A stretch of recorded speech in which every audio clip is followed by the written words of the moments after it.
Not to make it. Warriors Gaming. It's the 2K Sports pregame show. Hello, folks. My name's Ernie Johnson. His name is Kenny the Jet Smith. His name is Shaquille O'Neal. The playoffs, and on tap tonight, it's the Cleveland Cavaliers going up against the Milwaukee Bucks. Well, for Milwaukee, they're currently holding on to the best record in the league. Not the conference, the league. They've been head and shoulders above the competition this season. And tonight, what about Colin Sexton? 6'2". Kenny, this guy's a natural scorer, still trying to evolve as a playmaker. Played for a good friend of mine, Avery Johnson, down there. Extremely quick, athletic, creates for himself easily. Still learning how to create for others, but he's a great prospect. You know what I like? He's unafraid of contact. He pushes the action and plays with a lot of passion. You afraid of contact? Nope. It's too quick for you. You couldn't even touch me. Why'd you move? Look at that. Oh, you got me. Yeah. What are you doing? I'm stretching. My neck's hurting. You guys are both softies. Thanks for tuning in. See you later.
Cleveland, Ohio. It's the home of the Cavs, live on 2K Sports, bringing you another edition of the NBA on 2K Sports. This is Kevin Harlan along courtside with Brett Barry and Greg Anthony. We've got David Aldridge on our sideline. Taking a look at Milwaukee, and to win this one would allow them to lock up the Central Division title.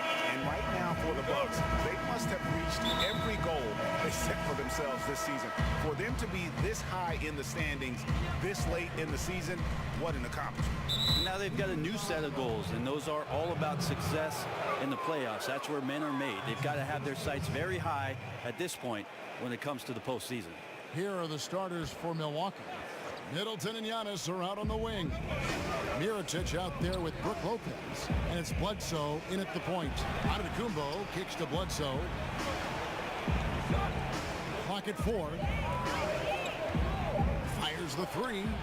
Hey, Brent, the season winding down and teams are looking at playoff slotting.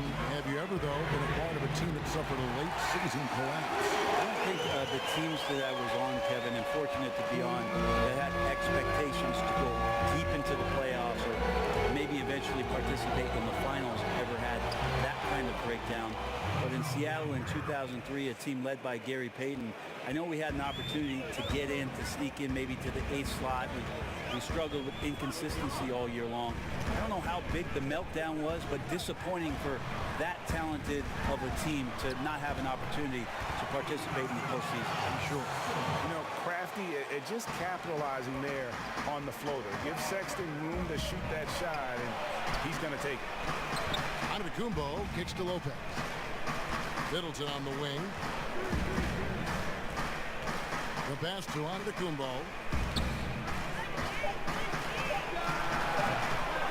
That one rolling around and runs out. And listen, sometimes even the best of us are going to miss the easiest of opportunities. Now, here's Sexton. Guarded by Bledsoe. Sexton with it. Coming off a stellar performance against Detroit. They've been struggling here on offense. Yeah, a bit of a dry spell for sure. And it's Middleton penetrating, and he could not get them one to go. Out of contact, and he'll go to the line for two. Speed burst that time from Middleton, a relentless penetrator, and not afraid to take the punishment. This is his first trip to the line tonight.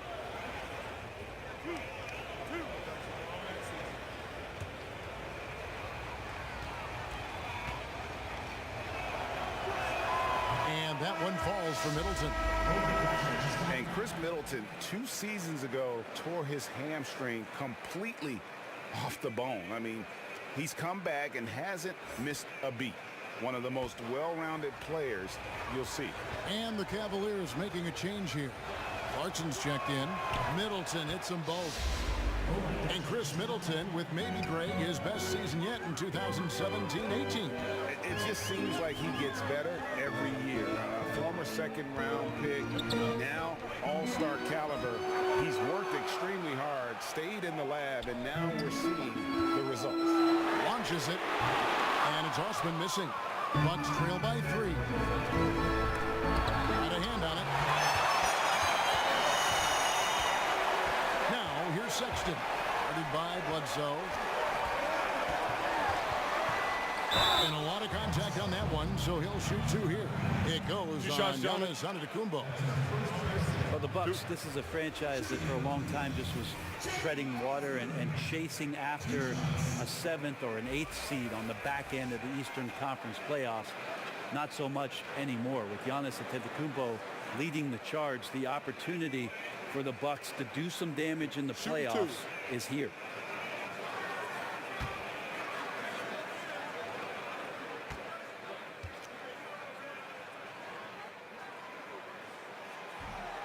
First one falls for him. And there's always pressure when you have a superstar player, Brent. And the Bucks are trying to capitalize on that window right now. And I think Giannis, even though he's young, understands that great players are judged on how far they can push their teams. What type of postseason success can the Milwaukee Bucks have around what it is that Giannis can bring to the table? He wants to retire in a Bucks uniform. He's said that before, but winning makes that decision a lot easier. And maybe with the coaching change, they'll get there. And the Cavaliers with possession here. Following the miss by Eric Bledsoe. They grab their own miss. Lets the 3 fly. Once again off the mark by Cleveland. And so Antetokounmpo will bring it up for the Bucks. Trailing by 4. They went to Cleveland for their last meeting with the Cavaliers, and they came out with a win. And really brought an impressive physicality to that matchup, drawing a ton of fouls, and of course went on to win. No doubt that's what made the difference. The aggression they showed, attacking, drawing contact. It got them points at the line and made foul trouble a big concern on the other side. Here's Sexton following the basket by Chris Middleton. And that's going to be too many steps. Gets the whistle on the travel.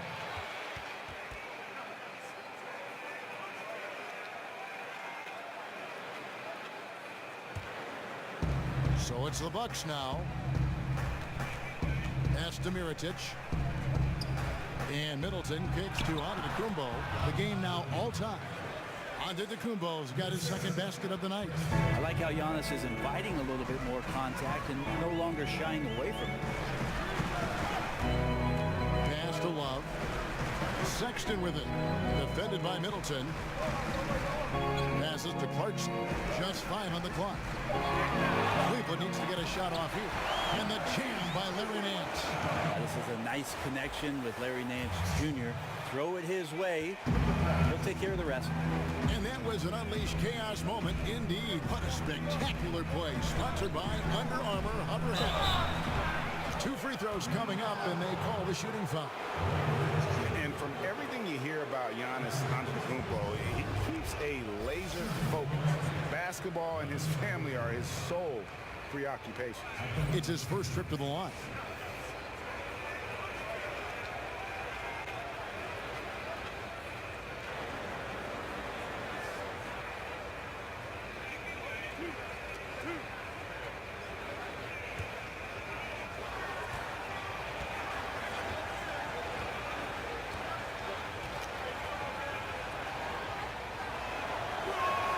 He's off on the first. And some have even compared Giannis to Kobe Bryant for his single-minded dedication, Greg, to improvement. Yeah, you know, something of an introvert. It's not a guy you'll find out on the town or schmoozing with other stars. He's content to save outside pursuits for after his playing days are done. And he sinks the second. What improvement we saw during Giannis Antetokounmpo's first few years in the league. Went from raw to ridiculous in a hurry. Now, here's Clarkson. A 14-point game for him in the win against Detroit.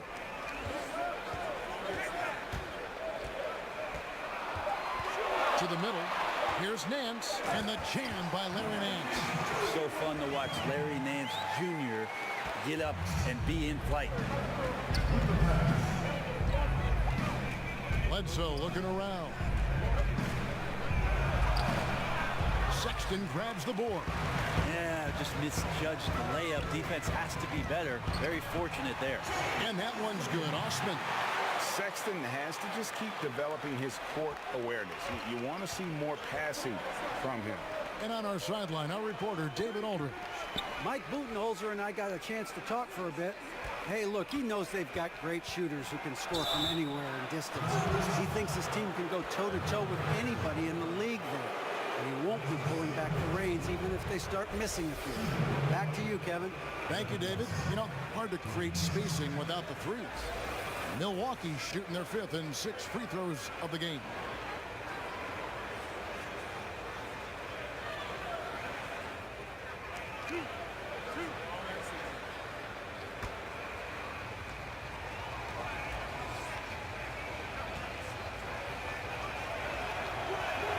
And the first one at the line is good. Eric Bledsoe, 1 point, Brent, maybe the best defender in the league at the point guard position. Multiple knee surgeries later. Where do you think he stands now? I think there's been some regression from what he could do athletically, Kevin. So now you have to start to rely on your skill. His offensive game has grown a little bit, and he's around a superstar. That should make it easier to set up some opportunities where he could be more consistent offensively, especially shooting the basketball. Now, here's Clarkson. He's been patient so far. Nothing on the scoreboard yet. To the left wing. Now, here's Sexton. Not a lot of room. No good on the triple. Bucks trail by 3. Here's Bledsoe. And he takes it in for the layup off a very nice feed. Yeah, feel for him right now, guys. He's much better than this 1-for-4 start. He just needs to relax a little bit out there and let that game come around to him. And the whistle blows. It's going to be on Chris Middleton. That's his first foul.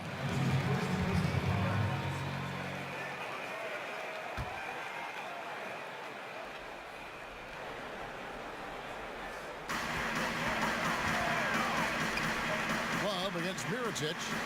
Out to the right wing. Clarkson. How about the length? Tough for any offensive player to deal with the likes of Middleton with those long arms. Yeah, that's got them over the limit with a lot of time still left. They're going to have to tone it down, or they may end up giving up a lot of free throws here. You look at the roster turnover that the Cavs have had the last few seasons. A lot of trades made, some hits and some misses. And you know the front office willing to make some deals to try to get this train back on the right track.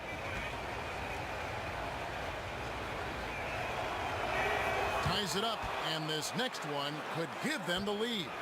I think Mirotic, coming over from Europe, has never lacked confidence that he could compete with the best in the world. He's had some good runs here in the early part of his NBA career, and he feels like he can knock things down from anywhere. Well, they depend on him to score, and that doesn't mean just from the field. Sometimes it comes from the charity stripe. And it's Love missing. And with the trades, this Cavs team has made several blockbuster deals in the last few years. Well, they have a tough payroll situation that they're trying to deal with and manage and manipulate. It's tough for a young GM to try to find a way between sticking with what they've done, or is it a time to try to start to develop something for their future? We give them credit for doing everything in their power to still compete. Timely passing leads to assists, and that's been the recipe for success. Lopez outside. Middleton outside. He kicks to Mirotic. Left side, out of the Kumbo. 6 to shoot. And it's Lopez. That time on the assist by Antetokounmpo. Whatever drawbacks Lopez may have, scoring in the post isn't one of them. He is a nightmare for opposing defenses to deal with down low. Again, Love missing. Just doesn't seem to be shooting it with confidence, and his shots are going all over the place in this period. Now here's Bledsoe. He's tightly guarded.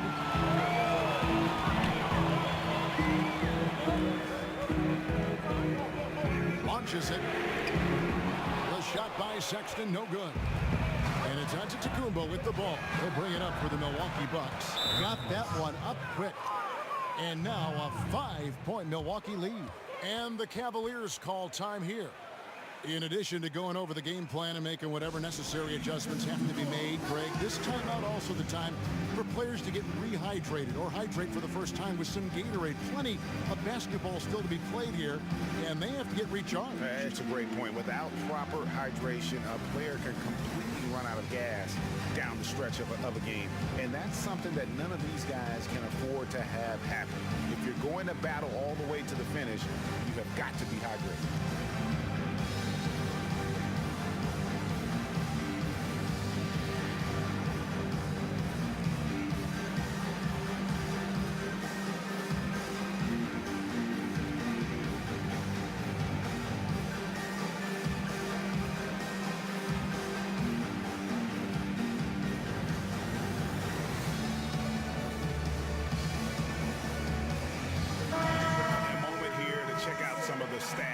Lopez. He's putting up about 12 points a game, just over 2 blocks and 4 rebounds. And he's really been pulling his weight. He's had a hand in some big plays here recently. I think you look across the board right now, and he's just doing a much better job. The numbers bear that out. Zizic kicks to Sexton.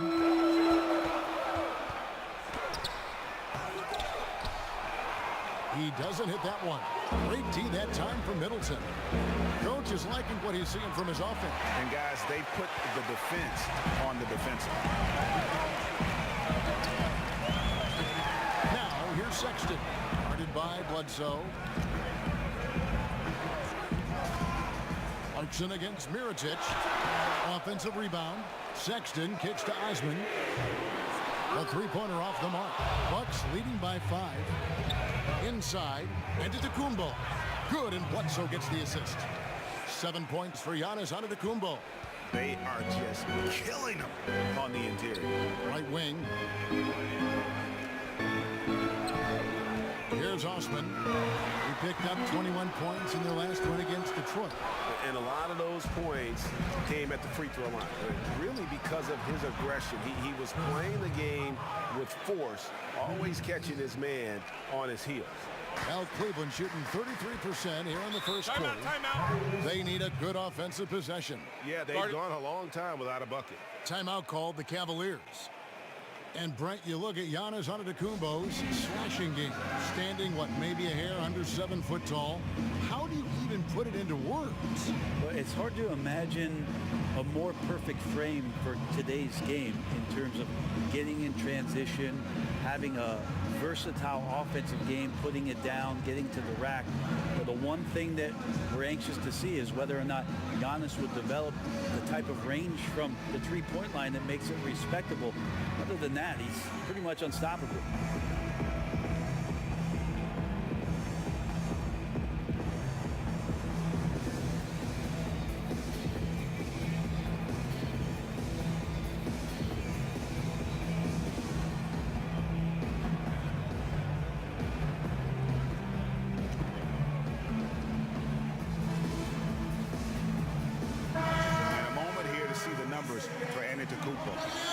In scoring, 5th in rebounding, and he's in the top 10 in field goal percentage. Really able to power his way to the bucket and finish through contact. And as you said, one of the NBA's most potent scorers. Always up to the challenge. His top 5 ranking has him right there with the elite. You love a good mid-range game. We don't see it that much, but I know you have a couple guys you think have a pretty strong mid-range game. You know, Chris Paul still has dominated the mid-range. Kevin, it was interesting because him joining the Houston Rockets, who it's all about threes and layups. Daryl Morey, I think, recognized we need somebody that can come off the pick and roll and make those kind of plays happen, not only at the rim for Capella, but shoot it himself. So Chris Paul still dominates in the mid-range. Kawhi Leonard has shown some skills at the mid-range. Even though last year, obviously, just 9 games, he's still a dangerous weapon. It'll be interesting to see if that's still part of his arsenal for this season. And then C.J. McCollum has been one of the best mid-range scorers in the league for the Portland Trailblazers over the past couple of seasons. And so it's Bledsoe with it, bringing it up for the Milwaukee Bucks. 8-point game. Their last game, a win against the Lakers, looking to carry it into this one. And I know the defense wasn't great, but yet and still, their ability to stay composed was impressive.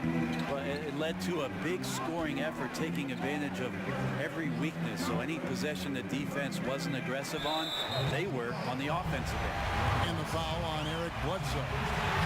That's his first foul.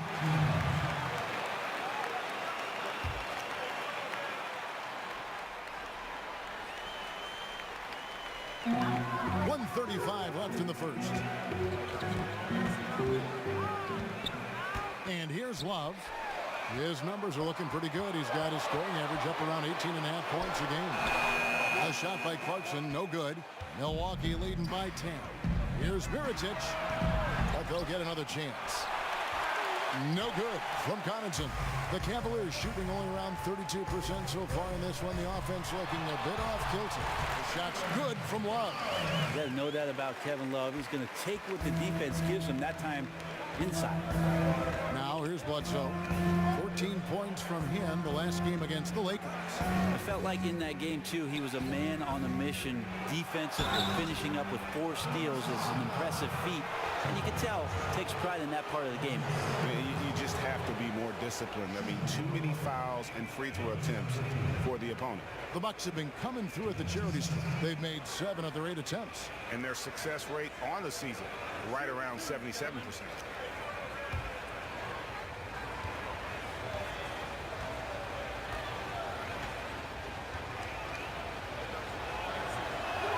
And he knocks down the first one. Nick Stauskas is checked in for Jetty Osman.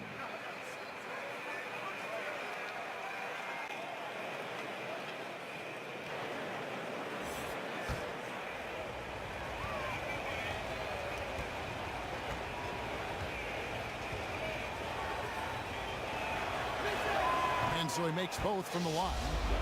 And doing a good job getting to the line and capitalizing. And dishes to Sexton. 30 seconds left here in the opening quarter. Just 4 to shoot. Shot's good by Clarkson. Clarkson's got 5. I'd like to see more of that from Clarkson. Just get more consistent from the three-point line. Steps up and knocks that one down. Now here's Bledsoe. He's got 7. Kicks to Antetokounmpo. Back to Bledsoe. And a great assist by Antetokounmpo as that one goes in. Antetokounmpo's got 4 assists in the game. Giannis Antetokounmpo, he's feeling it tonight and has been the driving force for Milwaukee. He was a true standout at the offensive end, both with his scoring and his passing. Back right after this. Already a superstar, Antetokounmpo talked about how much more he can improve. I'm just trying to focus on the court. What's my next step as a basketball player, because I know this is just the beginning. I haven't even reached my potential yet. I think I have a long way to go, and maybe one day I can be top 10 in all those things. I feel like I can do that. I think he's already a top 10 player with his skill set and physical tools, Greg. He can be an all-time great. He's shown the dedication. I think he's only going to get better. And glad to have you with us, folks. Second quarter of basketball. This game has not exactly been neck and neck, but plenty of time left in this one. And let's quickly break down the game we've seen from the Bucks, guys. I mean, through that first quarter, to me, it's all about their D. There's a lot of ways to build a lead. This one's built on stops. They've got Jordan Clarkson, Zizic out there with Kevin Love. Then there's Sexton. And it's Stauskas in at the 3. That's the 5 for Cleveland right now. Good awareness from EB there. He knows that's his job. Get the ball to the open guys as the point guard. And so it's Cleveland with it after the basket by Milwaukee. Just a little lackluster so far with his effort. He's been very limited due to his poor shooting.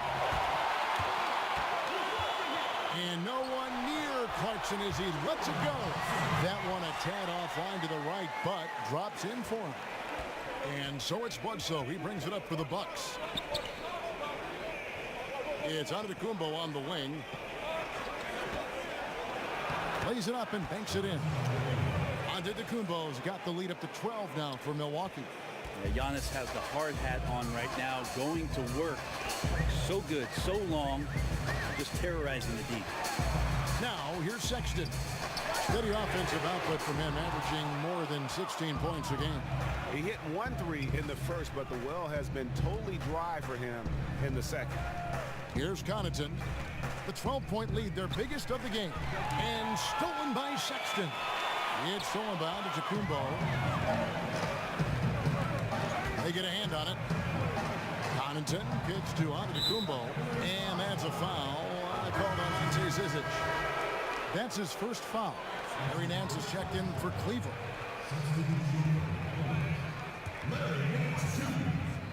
Here's Bledsoe. 10 points for him. Nice 4 for 7 from the floor with that shot. Not a lot of resistance on the inside, and they're taking full advantage. Clarkson finds Nance. And here's Sexton.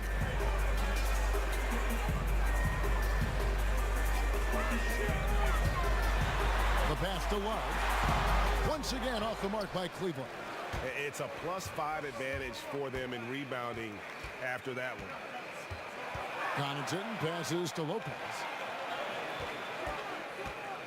Here's Bledsoe.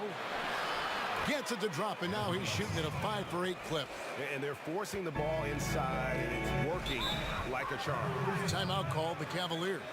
Brent, last season the league cut back on timeouts. Are you hearing any other ideas of how to reduce the duration of some of these games? There was also the idea last year where they put it into place where right after the second quarter ended, they put you on a 15-minute clock in between halftime. It started immediately. And I thought that that was ideal. So if you're at a game and you get to see the dog jumping through the hula hoop, Which you love. I love it. I know. It's only going to last the 7 or 8 minutes before the teams come back out. And I thought last year that helped the game speed along. And I think they sped up last year, if I'm not wrong, Kevin, by about 3 minutes time. I'm glad when you go out there and balance the dishes on your head. That's always been so fun to watch. There's only one red panda, Kevin. I know.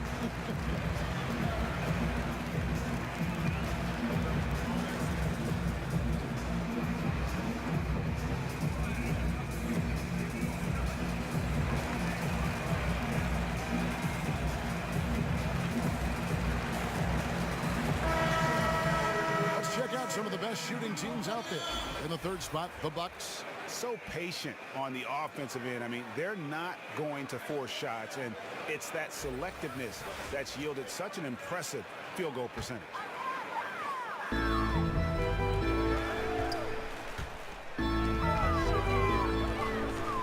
Now, here's Clarkson.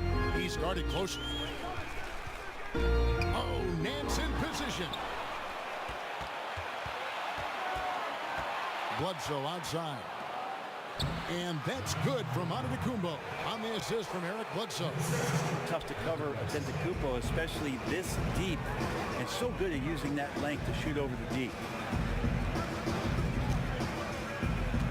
Now, here's Sexton. Guarded by Bledsoe. Here's Love from the arc. It's just been an off night for him. That doesn't happen all that often, but the thing that you do at this point is not to push it, not to rush it.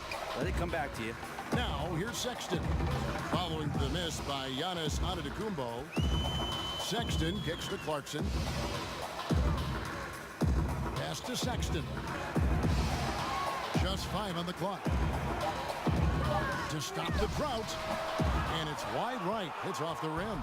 Wow, huge sigh of relief for the defense on that possession. You cannot give mid-range shooters any space like that to operate. Eric Bledsoe, Greg, one of the league's best slashers. Yeah, he gets to the rim with regularity, and he finishes at a high rate, lives at the line. He is a nightmare in the open court.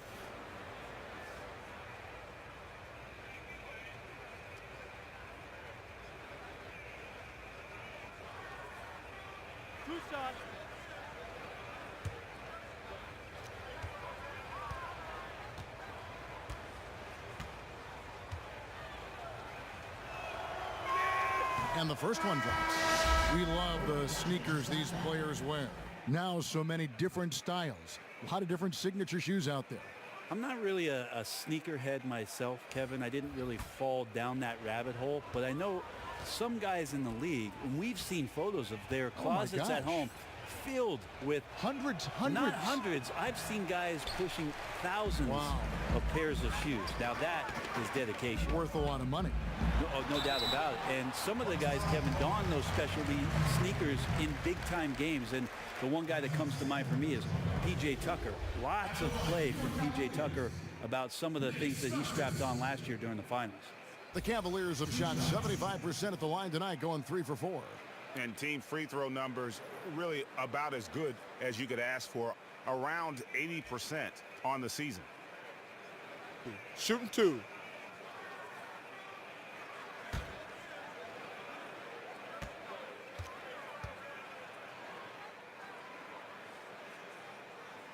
Free throw good, Stauskas.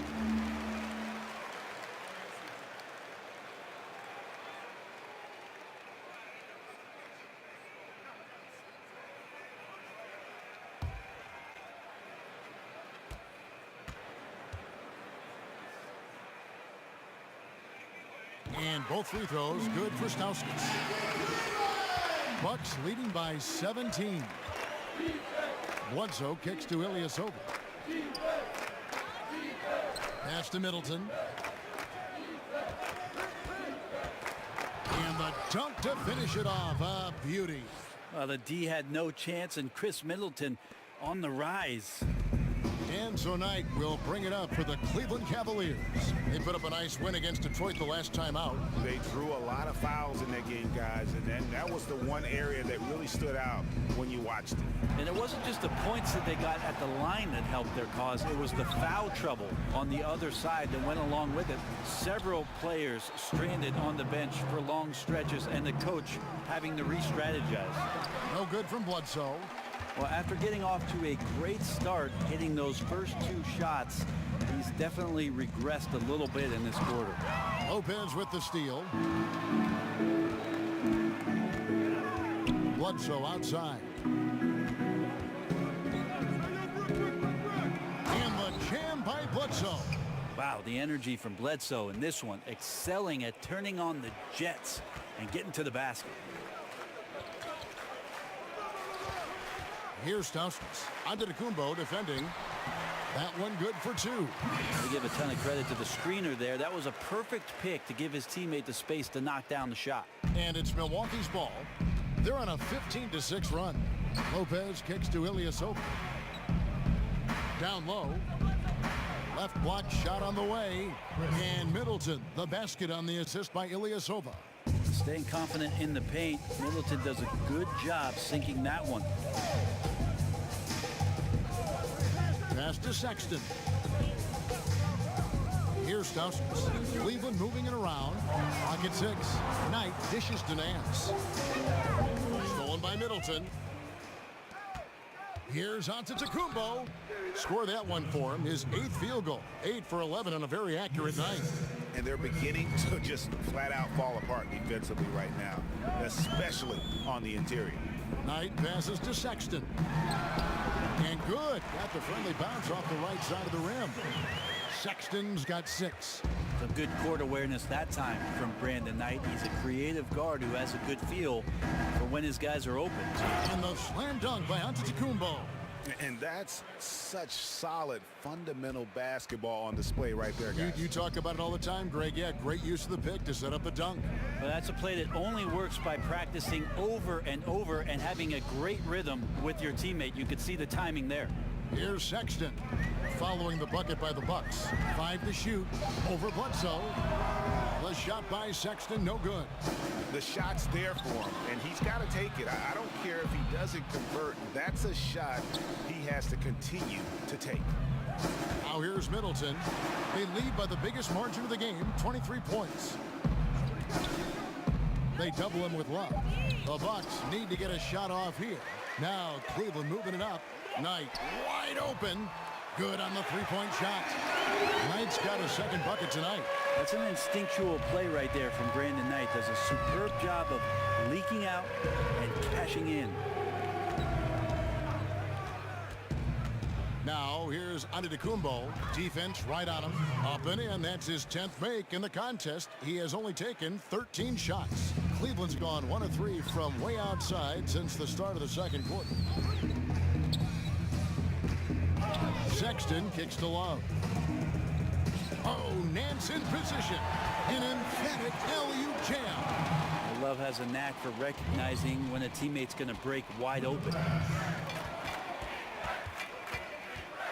Now here's Bledsoe, guarded closely. With the floater, he lays it in. Bledsoe's got 18 points in the game. And that's 10 straight points in the paint. The defense, nowhere to be found. Antetokounmpo against Knight. Stauskas with the bucket. And they keep hammering away at him inside, forcing the ball into the paint. Milwaukee leading by 20. Bledsoe outside. Back to Middleton.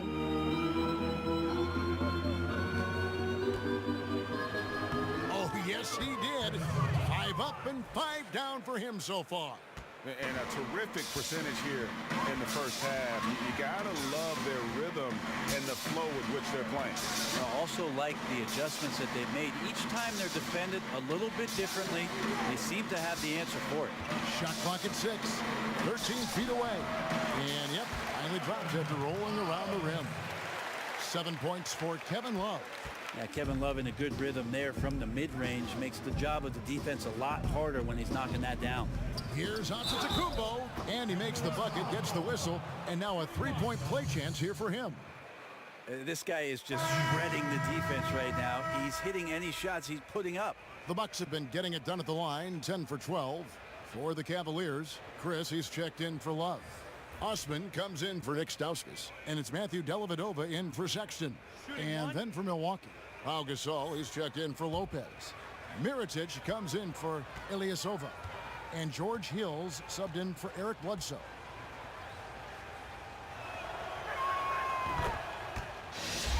Oh my gosh, I just got that. 109 left to play in the first half. Knight looking it over.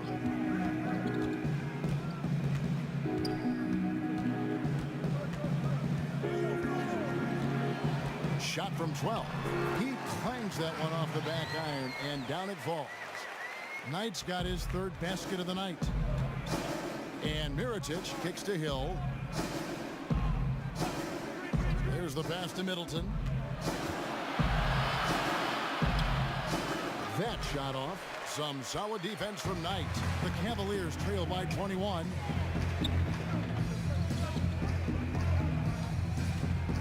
Back to Dellavedova. Here's Osman. He's been a reliable scorer for him as he's averaging up over 13 points a game. A three-pointer off the mark. To the inside. Here's Mirotic. Misses the fadeaway jumper. Well, the defense was right up on him, so electing to go for the fadeaway there to create some room, well, that makes sense. And so a pretty lopsided game through the first half. Bucks ahead, running away with it. And now let's catch up with David Aldridge, who's standing by from the sideline. All right, Dave. Thank you, Kevin. Here with Chris Middleton. Chris, a big effort from you guys in the first half. How do you keep that momentum going? Come out with energy, just try to keep pushing the ball and get stops. We know that's Coach's emphasis, Chris. Thanks a lot. Back to you, Kevin. All right, David, thank you. And stay with us, folks. We'll be back just after halftime to get the third quarter started. The 2K Sports Halftime Show. Hey, folks. Welcome back. This is Ernie Johnson, Kenny the Jet Smith, Shaquille O'Neal at 2K Sport. It was a big-time first quarter for Giannis Antetokounmpo. He had 27 points, 4 assists, and 8 rebounds. Kenny, your thoughts on the Bucks' first half? Well, they just about ran their offense to perfection. They pounded the ball inside, and the entry feeds were on time and on the money. It was a clinic to watch.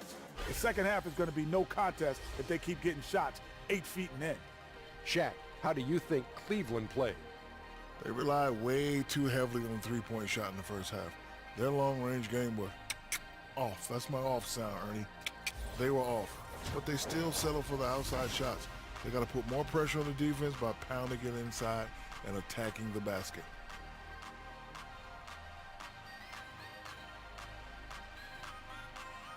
And that should do it. With the second half about to begin, let's send you back to Kevin Harlan.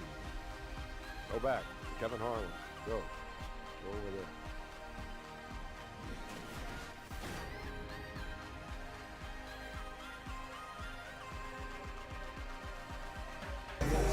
Welcome back, folks. So much to do here in downtown Cleveland. And East 4th Street right in the heart of it all. And as we dive into the second half, we'll find out if the next two quarters are any different from the first two. So far, it has been a runaway. You look at Antetokounmpo in this one. He's been everywhere. Yeah, on the cut, off the dribble, he is a factor, and we saw that in the first half. Coaches talk about having slashers on the team, and this is what they do. They get into the heart of the defense. They force difficult rotations. He's been tough to contain. And there wasn't too much drama in the first half, but maybe things will tighten up here in the second. The Cavaliers trail by 21, setting the floor for the Bucks. Middleton and Giannis are out on the wing. Mirotic out there with Brook Lopez, and it's Bledsoe in at the one spot. Outside Mirotic. Back to Antetokounmpo. Bucks passing it around, and it's Lopez. That time on the assist by Antetokounmpo.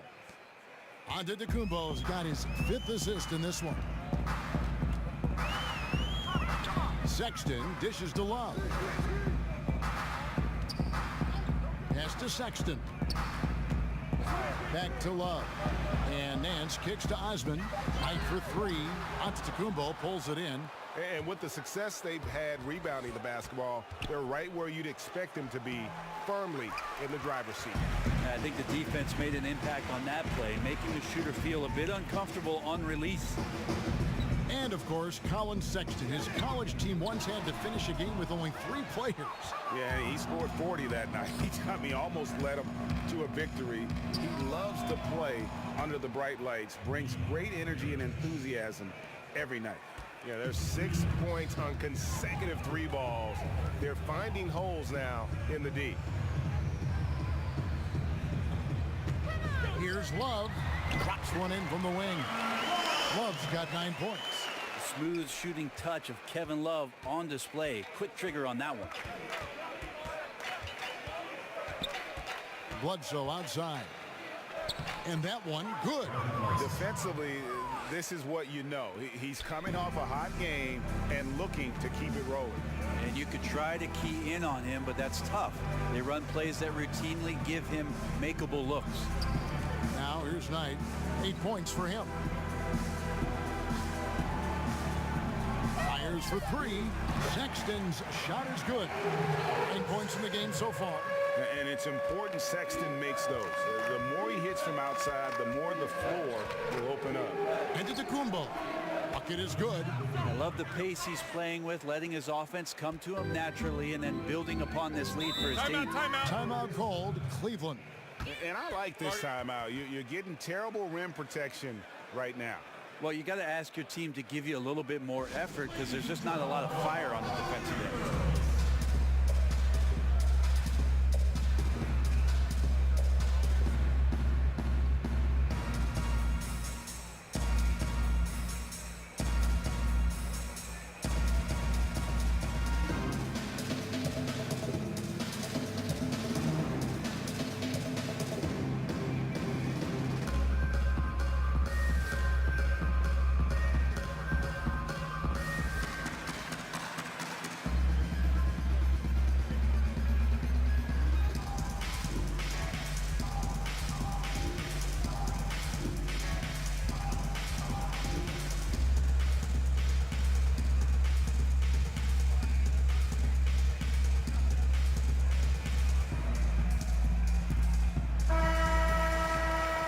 Time for the Rookie Watch with this season's assist leaders. This is the newest crop of playmakers in the NBA. The 4th spot held by Colin Sexton. A number of gifted passers entering the NBA this season, and he's right up there among the very best. I like what I've seen from him as a distributor. Now here's Knight. He's got 8. He kicks it to Sexton.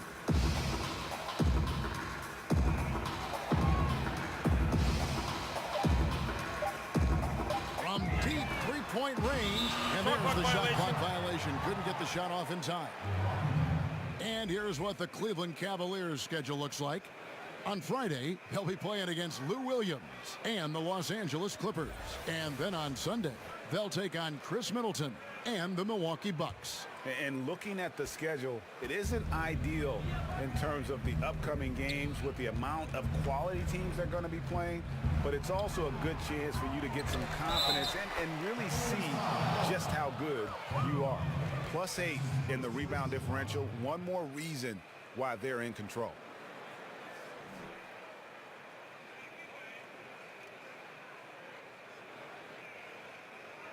One shot.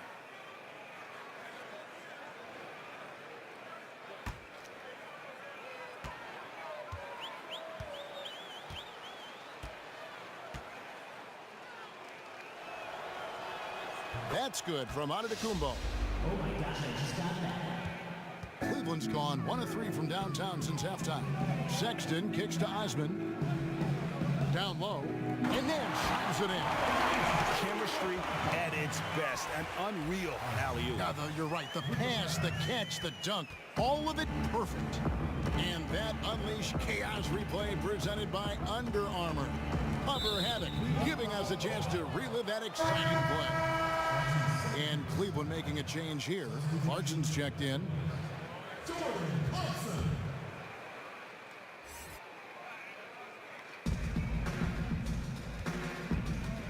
Outside, Antetokounmpo. And the slam dunk by Antetokounmpo. Yeah, he might not be the biggest guy out there, but he's willing to rip that rim off. Cavaliers have gone 3 of 6 in the third quarter, 50% from the field. Nance outside. The dish to Sexton. Oh, good on the triple. Man, it just hurts to miss shots like this. Mentally, you question yourself, and it can affect your confidence. Pass to Mirotic. And Middleton kicks to Bledsoe. 6 to shoot. And Mirotic has it in the corner. Nice open look, but it's no good. And lots of credit for the team around him. They're picking up the slack here tonight. You just can't buy a bucket right now. Here's Clarkson. Some solid defense from Antetokounmpo. The defensive reaction time, it was just immediate on that one. You know, sometimes the most important part of that is the angle that the defender chooses. That time, he chose wisely. A different look for Milwaukee. Tony Snell comes in for Antetokounmpo. And it's Pat Connaughton in for Chris Middleton.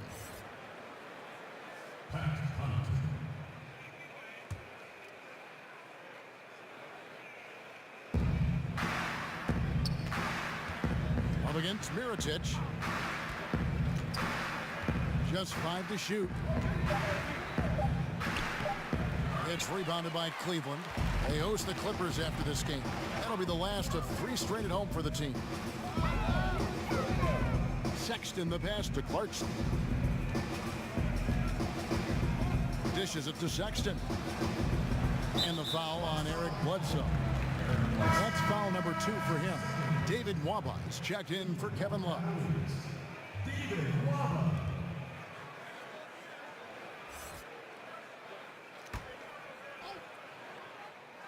And so it's Cleveland with it. Kept alive. Nwaba gets the bucket. This is where you got to put a body on the guy. His will is incredible down on the interior, fighting and clawing for every rebound. There's the triple. And the Bucks miss again. Cleveland's gone into a slump here from three-point range, shooting just 1 of 5 here in the third. Now, here's Sexton, covered by Mirotic. Sexton kicks to Clarkson, drills the three-pointer. Clarkson's got 10. I tell you what, it's almost like stealing to watch how he plays the game from this seat. Here's Snell, still getting warmed up offensively. No scoring hit from him. And that one's good by Lopez. In the mid-range. Rarely the hallmark of efficiency in today's NBA, but it is on point tonight. Now, here's Clarkson. He's got 10. And it's going to be out of bounds. The Cavaliers will retain possession. Yeah, tremendous hustle just to get a hand on that one. Anticipation, reads the play all the way. So close to a steal. Here's Clarkson. Nwaba kicks to Clarkson. 4 on the clock. And it's Connaughton with the rebound. Milwaukee's gone 5 of 10 from downtown tonight. 50% exactly. Lobbed up there for Lopez. Hammers the alley-oop through. Yeah, that's pretty much a perfect pass, and that's also alliteration. Now Sexton. 9 points in the game so far. And it's Brook Lopez with the foul. That is his first foul of the game. Matthew Dellavedova has checked in for the Cavaliers.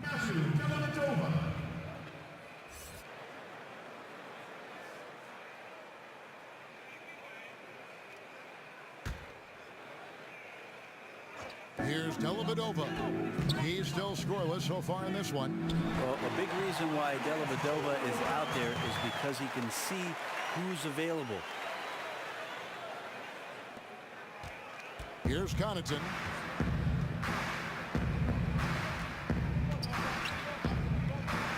Unloads from 13. Nance with the rebound. Nance has got his 5th rebound right now in the game. Osman. The shot, no good. And Milwaukee will come the other way. Trying his luck deep. The Cavaliers pull it in. Clarkson's got 4 rebounds now tonight. Nance finds Clarkson. Here's Osman. Passes it to Dellavedova. Just 5 to shoot. Here's Clarkson. And all around the rim that time before dropping in. Clarkson's got 12 in the game. The Bucks have gone better than 53% from the floor since halftime, shooting 8 of 15. The pass to Snell. The Bucks working the ball around. Let's go. Milwaukee, no good that time either. Well, I like the shot selection. I don't like the shot result. Won't happen much. Dellavedova kicks to Clarkson. Three-pointer, and Jordan Clarkson is going to pick up the foul. That is his first foul of the game. And some changes here for the Bucks. Pau Gasol is checked in for Lopez, and it's Hill in for Pat Connaughton. Matthew Dellavedova won a title with the Cleveland Cavs back in 16. The Australian, one of the league's high-effort players, certainly a motor that does not stop. They always talk about just how scrappy he is, willing to get out there and compete and do the dirty work. That's where Delly ends up paying off the most. Guys like him help establish a really good culture of hard work and competitiveness. Now, here's Clarkson. George Hill missing his last shot. Good work there as it goes. Clarkson's got 7 points for the quarter. Sometimes Jordan Clarkson, when he's feeling it, he can get crafty out there. Beautiful dribble move. Gasol kicks to Snell. Pass to Mirotic. Over to the left wing. To end the drought. Connects. The jumper drops. This Cavaliers squad is struggling. Dellavedova, the pass to Nwaba. 1:53 left in the third quarter. Oh, Nance in position. Pretty good use of the screen and roll as Larry Nance Jr. does a great job of slashing right after setting the screen. Bucks leading by 22. Outside Hill. Outside Mirotic. Pass to Snell. Outside Hill. Hits it from three-point range. Hill's got himself going with the triple, his first basket of the game. Well, the jump shot continues to be a weapon that George Hill relies on to damage defense. Nance, no good. And so Gasol will bring it up for the Milwaukee Bucks. They'll be playing host to Miami for the next game. And that game will kick off a 4-game homestand. And it's out of bounds. The Bucks able to retain possession here. And the Cavaliers with some changes. Marquise Chris, he's checked in for David Nwaba. And it's Brandon Knight in for Clarkson.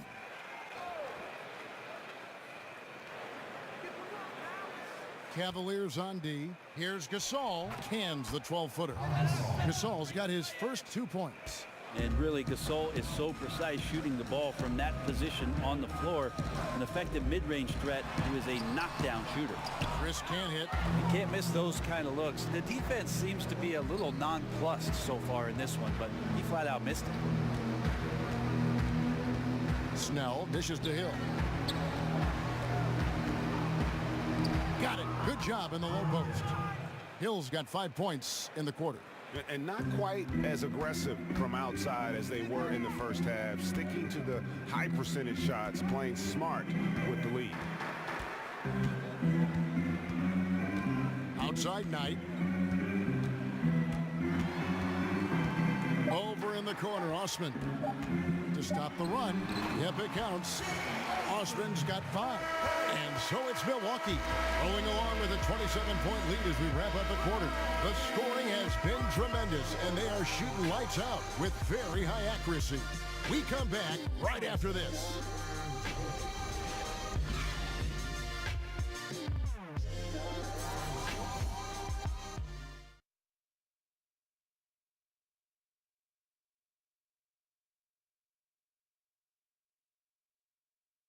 Head coach Mike Budenholzer is mic'd up along the sideline. Let's check it out.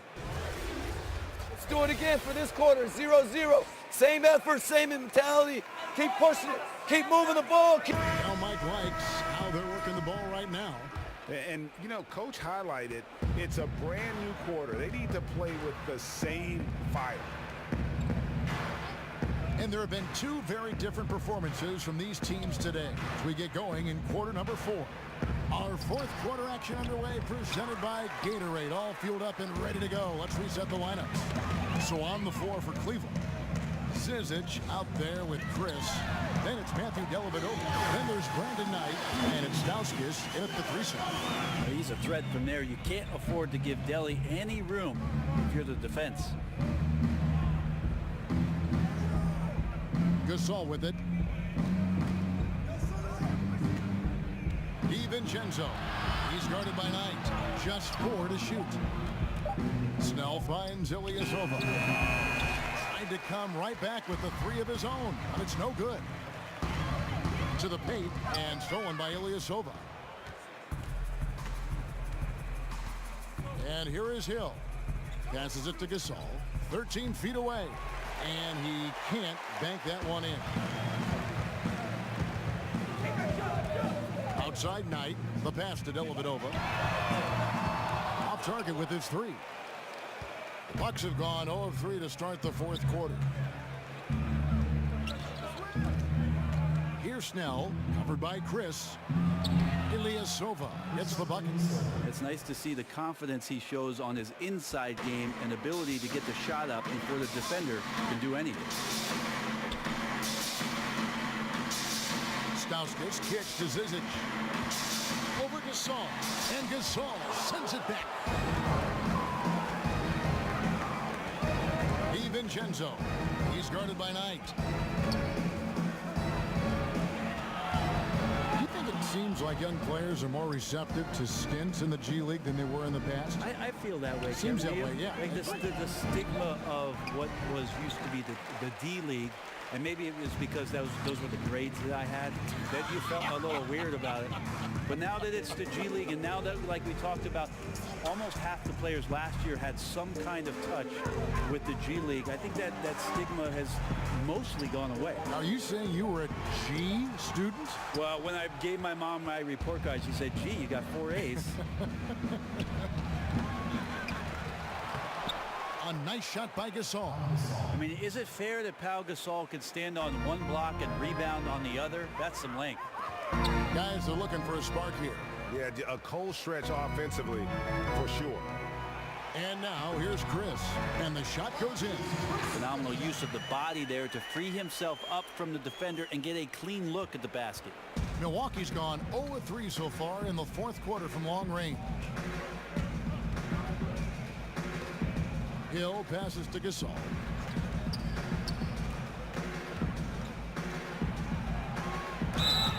Now Gasol, not the same player Brent he once was, but he still knows how to get the job done. Yeah, 2001 is when it is that Pau Gasol came into the NBA as a very slightly built Spaniard for the Memphis Grizzlies, but the skill was on display from the very start. He's had a Hall of Fame career, a two-time champion, and one of the best and most skilled players to play that position in the last 20 years.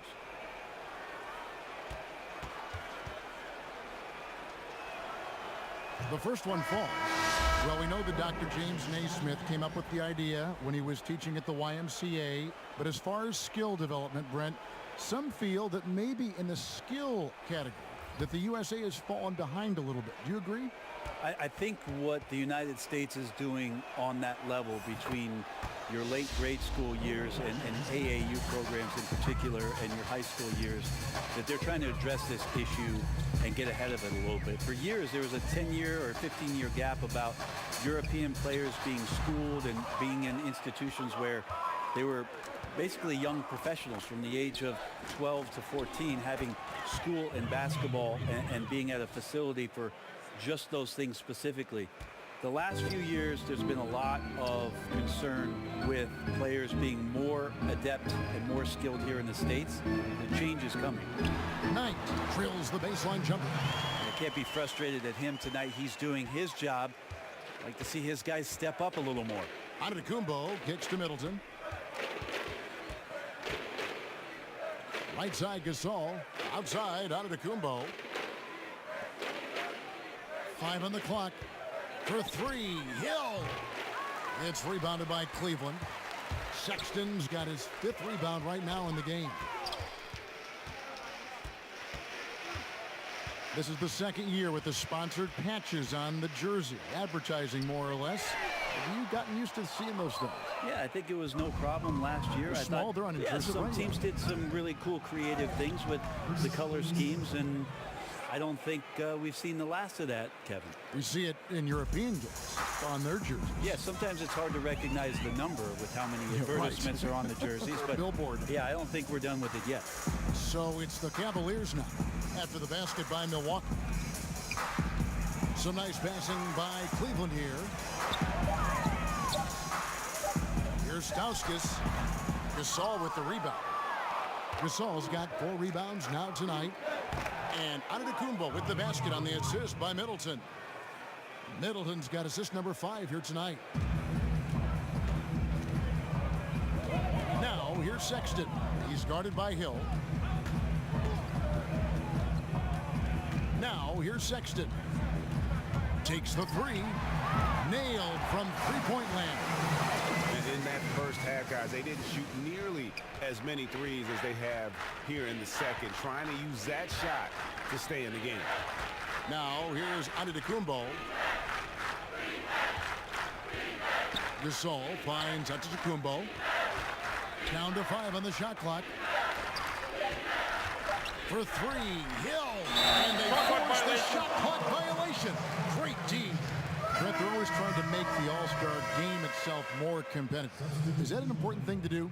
I don't think overall it's important to do it, Kevin. I mean, it is an exhibition, but I do like the attentiveness of the players over the past couple of years talking about how it is they want to approach the game. It ends up being a high-scoring affair with a lot of highlights, but overall, it's not the most important thing for the weekend. Rejected by Gasol. Gasol did not stop moving his hands there, especially as the shot was going up. Always going to be right there to send anything back if it's close. And when you can outscore your opponent in transition, that's always going to work to your advantage. They've also taken care of some of the details in this game, and that's why they're ahead. Stauskas' shot is off. The edge on the glass is the difference. It's allowed them to build this lead. Antetokounmpo plays it up and banks it in. Antetokounmpo's got 8 here in the quarter. Oh, they own the interior right now. 10 straight points coming from inside. Knight kicks to Nwaba, and Chris throws it down. Marquise Chris is becoming one of those guys you gotta see when he's jamming it down. Pass to Antetokounmpo, the fadeaway, and there are the Bucks with another bucket. It's pretty simple. I figured it out. He can't miss. Adding to the lead with ease and capitalizing on every opportunity. He can't miss. Now here's Knight. They are now showing NBA games in virtual reality. You and I have actually seen some examples of that. They can recreate almost any angle. Have you gotten a headset? I haven't gotten a headset, Kevin, but I have watched it. You and I have talked about it several times. Many times. It's an amazing experience, and it will only get better. But I really think about if I was a kid growing up in Germany or Italy, and I had an opportunity to pull on a pair of goggles and to watch the game's greatest players from a seat at half court or the cameras that they set up underneath the goal at either end. What a fantastic way to be enveloped by the NBA game. It's a cool view. It's a very cool view, and it's only going to get better. Yeah. Here is Knight after the basket by Milwaukee. And they turn over the 24-second buzzer, signaling the shot clock violation. And the Cavaliers making a change here. Dellavedova's checked in, and Milwaukee with a change here too. Snell's checked in. The Bucks shooting a tremendous 61% from the floor, hitting on all cylinders. Outside Hill. Antetokounmpo looking over the floor. Down to 5 on the shot clock. Here's Connaughton. New 24 for Milwaukee. And Gasol gets it to go. Gasol doing a great job, Kevin, working down low in the phone booth and just finding enough room to get that one to go. Nwaba passes to Zizic.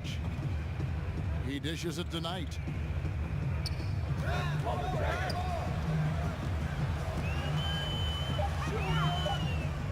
Shoots from 14, and good, as it just snugs right down through the net. Well, he can get tricky with the ball handling. Brandon Knight showing some moves out there that time. Outside Hill. We've got 1:48 left to play here in the fourth. Gasol finds Snell. The shot will not fall. Cavaliers go the other way with it. To the inside. And Chris throws it down hard. Oh, that's a fierce attack from Marquise Chris getting to the rim. And so Antetokounmpo will bring it up for the Bucks. Well, guys, this was never really a contest, just a total obliteration, if you will, and you can safely say mission accomplished now for the Bucks. This was a team performing to its fullest capability. A hugely satisfying win. A game that not many will soon forget. And on the other side, one that I think most will try to forget. And in the win-loss column, tonight's game will push their record up to 54 wins on the year. And once they polish off this win, they'll be one more victory away from sweeping the season series. And you know, looking back at all the contributions tonight, it was a really phenomenal all-around game for Giannis Antetokounmpo. Every time he shot it, it seemed like it was going to drop in. And if it didn't, everyone was surprised. Kicks to Gasol. From the stripe, and good that time. Yeah, with this lead, that's probably going to do it. Fans heading for the exits. Now the team came in fired up from the opening tip. You can see the focus, ready to do battle. They get it back. The shot's good from Zizic. Oh, excellent work getting that close to the basket. Got to be happy getting those type of shots. Well, this one is winding down now. Milwaukee can watch the clock run out.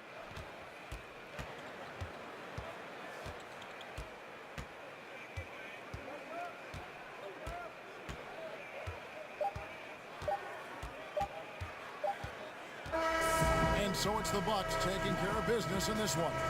To come into an opponent's building and dominate the way they did tonight says, I think, Greg, an awful lot about this team. I guess they don't need home cooking to feel at home. I mean, Kevin, just a masterful performance all the way around. And a chance now to send it over to David Aldridge, standing by courtside. David. Thanks, Kevin. Here with Eric Bledsoe. Eric, a strong performance tonight. What's been the difference? We're getting out of transition, trying to get defensive stops. And everybody's just playing their game. And it showed tonight, Eric. Thanks very much. Back to you, Kevin. All right, David, thank you. And that'll do it, folks. For Brett Barry, Greg Anthony, and David Aldridge, this is Kevin Harlan saying thanks for watching. So long, everyone.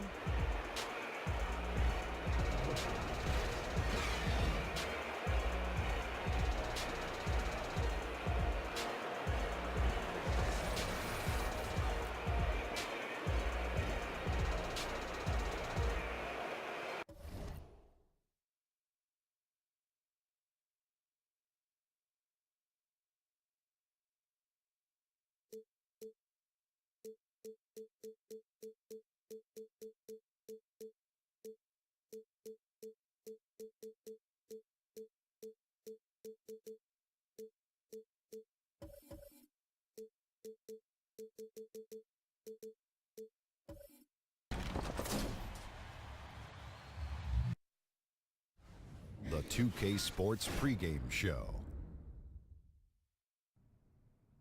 Okay, basketball fans, with me, Kenny the Jet Smith, Shaquille O'Neal. I'm Ernie Johnson. You're watching.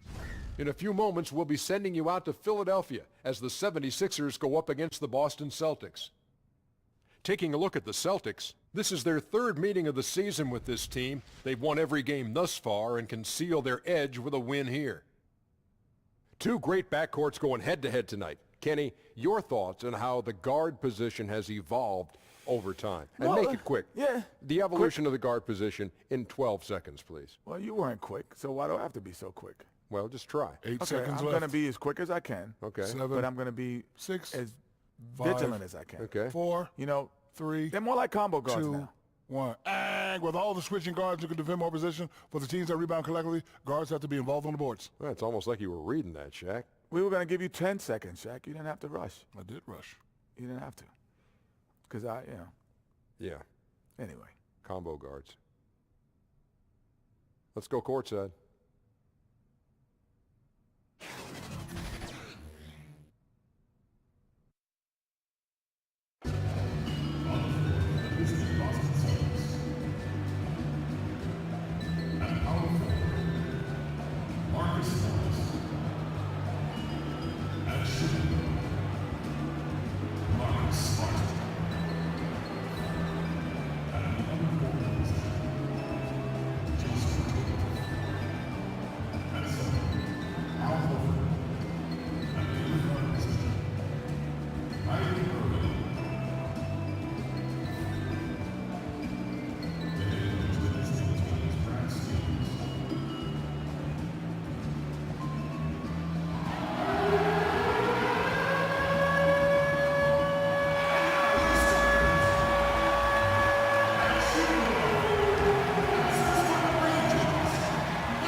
Eastern Conference matchup in today's game as the Celtics come into town for this one. Welcome to 2K Sports, bringing you the NBA. Kevin Harlan here alongside Greg Anthony and Chris Webber. DA David Aldridge is on our sideline. Philadelphia 76ers come into tonight's game after losing earlier in the season in their last game against the Boston Celtics. Win against them would do them wonders. 0-3 so far in the season. Yeah, nowhere near at their best throughout the course of that game. A scrappy performance, but in the end, just not enough. Yeah, but the fact they came so close, you got to admit it's impressive. I mean, most teams on an off night like that wouldn't have been anywhere near the lead. And now the opening lineup for Boston. Down low, it's Morris and Horford. Kyrie Irving is out there with Marcus Smart. And it's Tatum in at the 3 spot. Now here is Harris. Now Simmons. Shot clock at 5. Rebound Boston. They're moving on after the tough loss they took at the hands of the Nuggets. You know, a poor shooting night. I just got the sense they didn't work hard enough to get good looks. Or selfishness. I mean, this is what happens when you don't make the extra pass. Your field goal percentage can go south. And Chris, a unique aspect of Horford's game, he's the rare big who can repeatedly initiate the offense. Oh, yeah, he's a good ball handler, has great vision. You see him making the right decision time and time again. He's the consummate team player. Here's Smart. Tobias Harris picking up that last basket. And here comes Harris leading the fast break. Tatum against Butler. The kick out to Irving. Pass to Smart. Back to Irving. Tatum on the wing. Over Butler. Tatum's shot is off. And he rushed that one, no doubt about it. The D. Allen's position, you could see the frustration on his face. Poked away. Fires at the elbow. There's Embiid. And there's the bucket. Still with it on the offensive glass, getting it done. Embiid's got his first points of the game. And David Aldridge spoke with Brad Stevens. David? Well, Kevin, he wouldn't say it, but he knows his team has the mental edge tonight. 3 of 3 this year against the opponent. And their strategy tonight is to continue to attack. He said, as I see it, those guys are a bit back on their heels. This is our best opportunity to just keep the heat on. Play our game. Kevin? All right, thanks for the report, David. So it's all about getting their offense going early on. And I think that's the right call, guys. Get that rhythm established at the offensive end as soon as possible. Oh, yeah, I agree, because they have to be the team that dictates the style of play in this game. I mean, they'll be much better off in a shootout instead of a slugfest. Smart misses. I like what he was trying to do, shaking the D with the fadeaway. Tough look. Harris finds Simmons. Butler on the wing, guarded by Tatum. Tatum against Butler. Over Tatum. Horford with the rebound. There's a lesson for him. Don't showboat. Tries to get fancy with the fadeaway, and it backfires. And there's the foul. It goes on Jimmy Butler. That's his first foul. So the Celtics call timeout. They're first. Some teams see Webb now struggling. Others are surging. It's the mad dash to determine playoff seedings, and it's fun to watch. For fans of the underdog, this is why we play out the season. Only the strong prevail. Survival of the fittest. Everybody wants a chance. Try to make sure that their team is the one to win. So, yeah, struggling is common for everyone. How do you handle those struggles? And how do you get through them? And usually it's with teamwork, chemistry, and again, it's hard.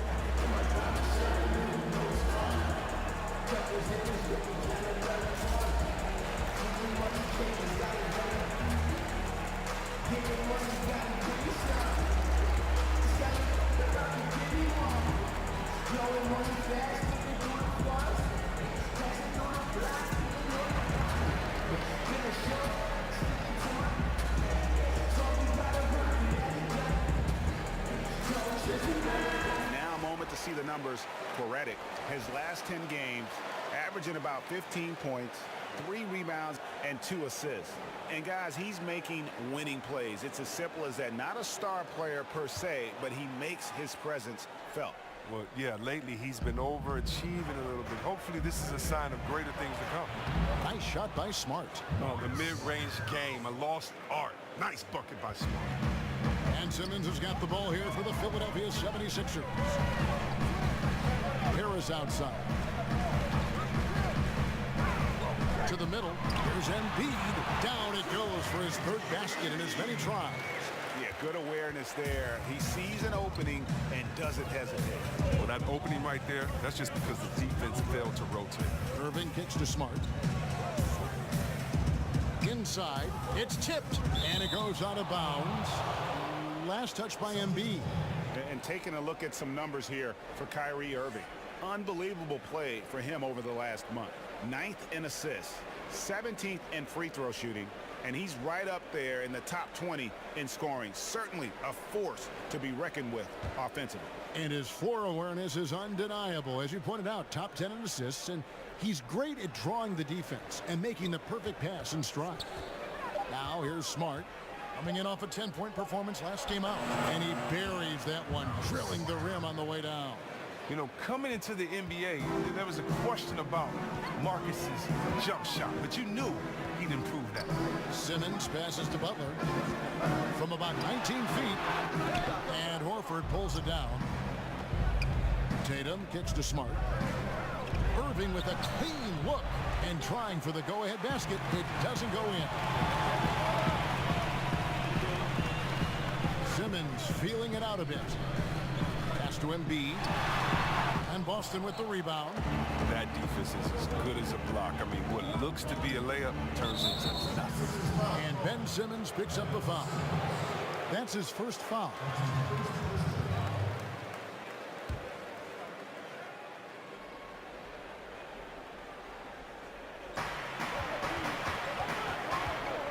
Horford against Embiid from the baseline.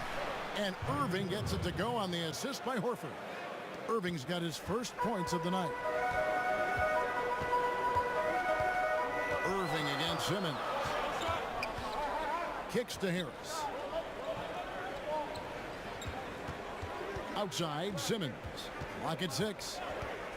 And there's the call on Kyrie Irving. That's his first foul.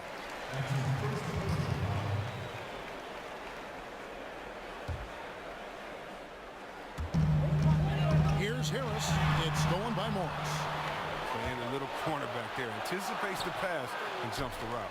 Even that close to the bucket. That's a very tough finish in that kind of traffic. And the pass to Butler. Over Tatum. And good. Got the friendly bounce off the right side of the rim. And when he gets inside, Butler's not going to be denied. Tremendous focus down low. Here's Irving. Nails it from the high post. Irving's got his second basket of the night. Impressive, really, from that short 17 area. They are not missing many. Outside Butler. That shot, no good. Great D that time from Tatum. He keeps battling, but so far this quarter, he hasn't been able to get it going. They get a hand on it, and so it looks like the Celtics will retain possession here. The players you see here contribute as much on D as they do at the other end of the court. A list of the steal leaders among point guards. Kyrie Irving third. And not only are these players tremendous at picking a ball handler's pocket, but as terrific point guards, they also know how to jump into passing lanes and get a steal or deflection that way as well. It's not just their quickness or their hands that has them on the top of the list. It's their defensive instinct that sets them apart. Time called here. The Celtics decide to talk it over. We'll see, Webb, there were a ton of huge personalities on this 76ers team, from the stars right on down to the rotation players. Well, it starts with the Embiid. You know, he's talking junk out there. Think about the quiet swagger that Simmons plays. But this group genuinely get along, and they play for each other. The trials they went through to get here as a core, they should have all the confidence in the world.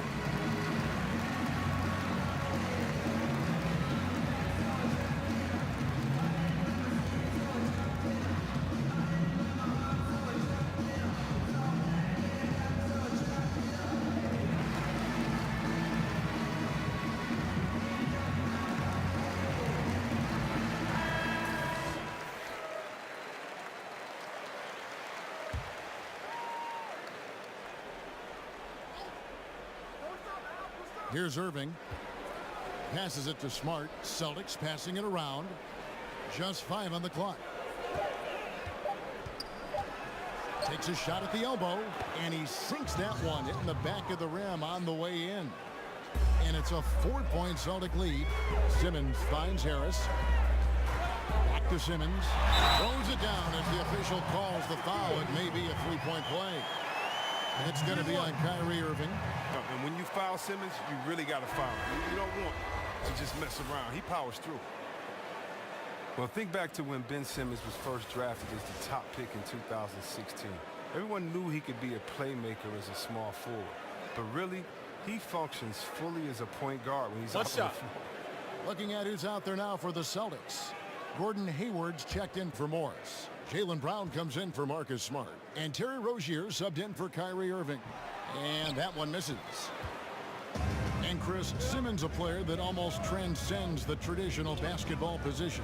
He's a playmaker, plain and simple. He has the height and vision and skill to line up anywhere. Simmons, he could be viewed as a generational talent when it's all said to him. Hayward can hit. And Simmons has got the ball here for the Philadelphia 76ers. Trailing by 2. They defeated Charlotte in their last game. And always tough on the road, but that attack mindset that they brought offensively, I really felt like that set them apart. Well, also great execution. Let's not forget about that. Gentlemen, Being active gets you only so far if you lack the discipline.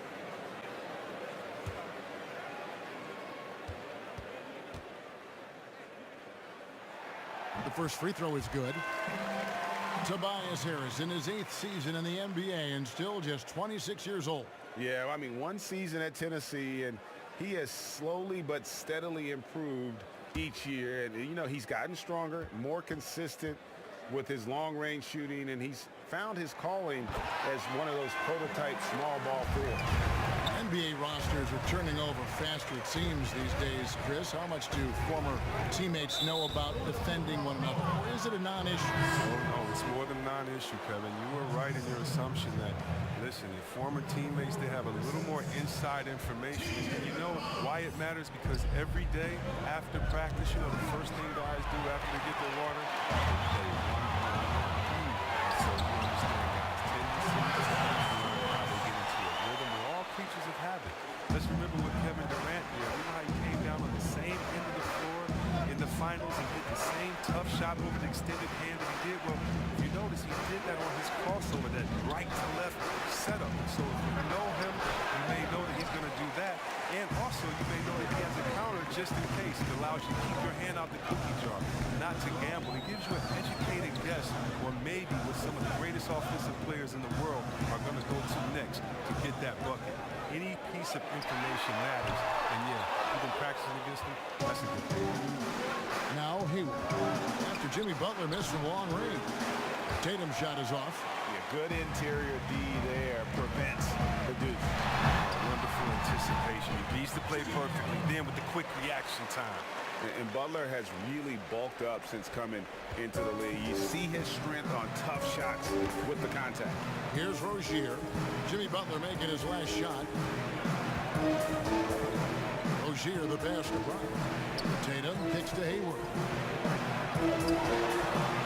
Back to Tatum. No good.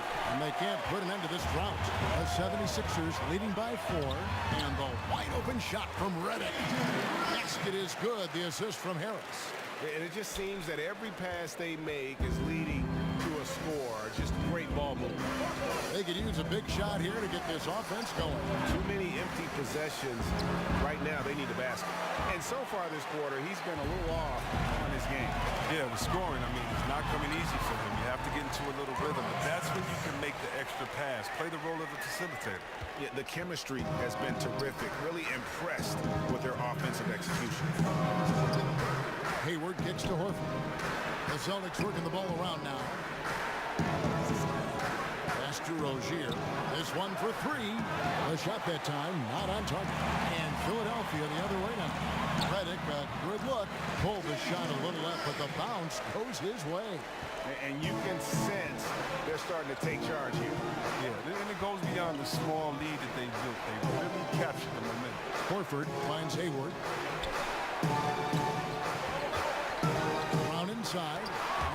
Redick. You got to be careful around Embiid. When he's around, he's capable of coming up with these blocks.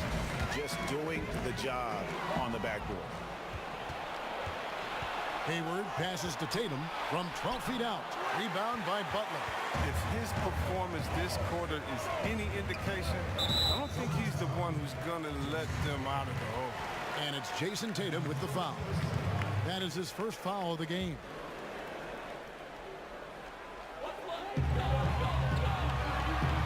Redick against Brown. Outside Butler. They haven't been able to count on his scoring tonight, but still, here they are in the lead. Great D that time from Tatum. Here's Hayward, and they cash in right away with the quick shot. Hayward's got it back down to single digits for the Celtics. McConnell kicks to Butler. Fires from the wing. That one a little long. Here are the Celtics with the ball. Just 1 second between the shot clock and game clock, and there's the call on Joel Embiid. That's his first foul.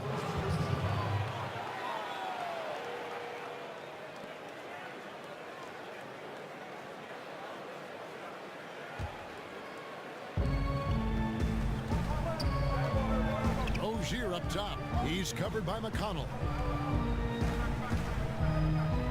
Clock at 4. Here's Hayward. And look, you have to give credit to Harris. He is very good at getting his hands up and making shooters feel uneasy. Tobias Harris, he's feeling it tonight and has been the driving force for the Philadelphia 76ers. Between his points and his rebounds, he was a star for him in that quarter. Don't go anywhere. We'll be right back. A native of Cameroon, Joel Embiid talks about making a quick transition to the United States. Not knowing English, obviously at the beginning it was a little bit hard to express myself. Obviously I can speak English perfectly now, so that's a plus, and I'm just being myself.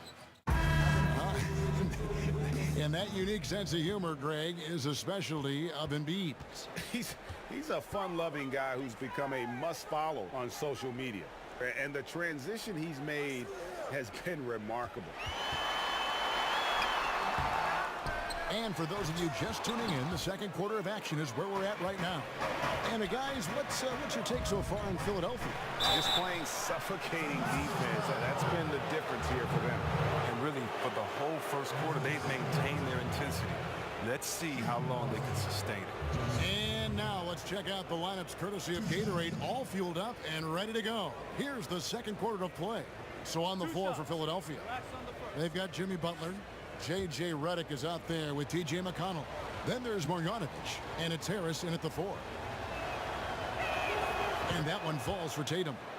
Looking at big men around the NBA, which are the best triple threats? Guys who can shoot, drive, and pass out of that screen. I think of two, one being Anthony Davis. The fact that he can get his shot, he's so quick, and he's a good post-up player as well and can face the basket. And then DeMarcus Cousins, I don't know if there's a better big man, a better center than when it comes to him. He can take you out on the three-point line.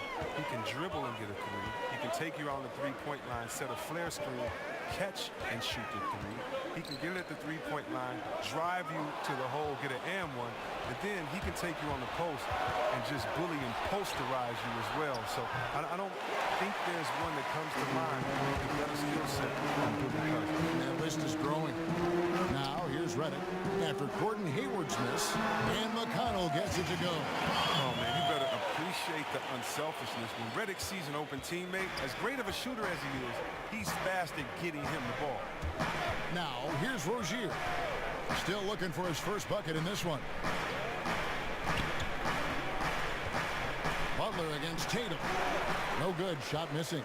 And it's Philadelphia the other way. And they continue to control the glass. Good. McConnell's got the lead up to 10 now for the 76ers. How about the awareness there for Butler? The D goes to sleep and Jimmy finds the wide open man. He has a chance now to catch up with the fourth member of our crew, Hall of Famer David Aldridge. Well, guys, Al Horford is a multiple all-star. And if you count his stats, you miss what he brings to the table. When you factor in his passing, his defense, his efficiency, he does all the things that help you win. Coach Brad Stevens said, Al Horford averaging 15 points a game for you is like other guys averaging 27. Kevin? The definition of a pro. Terrific guy. Thank you, D.A. Harris, no good. Celtics trail by 8. Tatum passes to Horford, and he converts the layup. Horford's got his 3rd bucket of the night. And when he gets it in close, Al Horford is one of the best, one of the premier finishers in this league. Outside Butler, fires for 3, good. And McConnell gets the assist. McConnell's got 3 assists tonight. And good passing, setting up a lot of these buckets right now, Kevin. That's been the key. Now here's Hayward. Looking at his point production, he averages almost 11 points a game. Over Harris, and he gets it to go, hitting off the back of the rim. 6 points for Gordon Hayward. And it's not easy trying to guard Hayward. Amazing at getting space off the pick. And here's Harris from the arc. Another three for Philadelphia. How many times have we seen a possession like that from them today? Ending with a basket, coming off a pretty pass. Time called here. The Celtics decide to talk it over. And when you take a look at that shot chart, the amount of misses lately, really unbelievable. Man, this is a joke. Right? There have been some glimpses of hope, but they've been few and far between.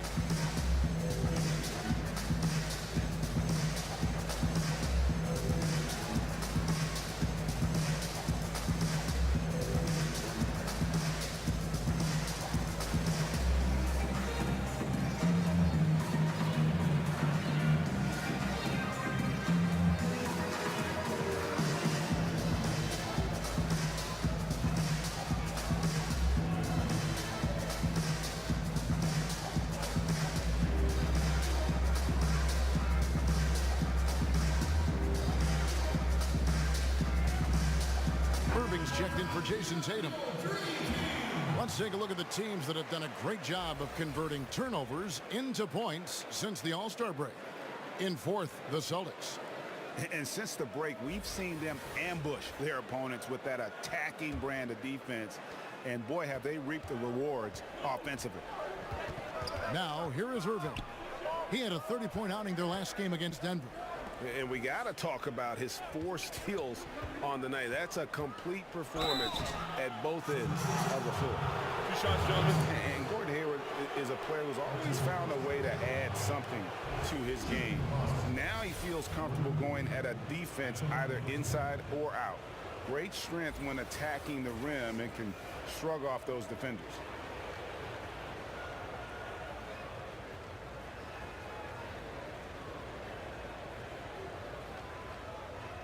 Shooting 2, gentlemen.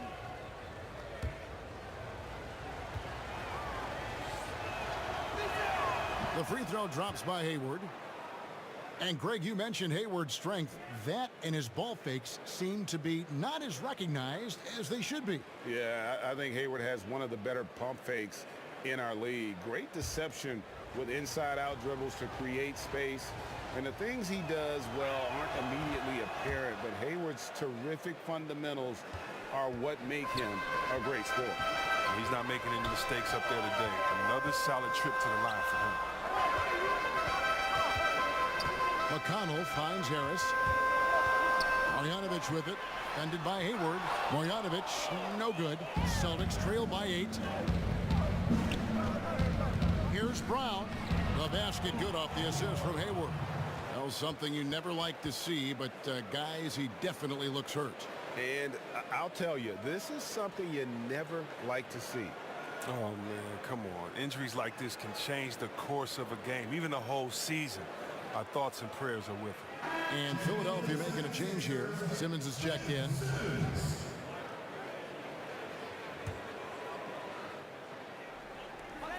Butler kicks to McConnell. Philadelphia moving the ball around. And that one's good. Simmons. This is where Simmons likes to shoot from. The closer he is to the rim, the better.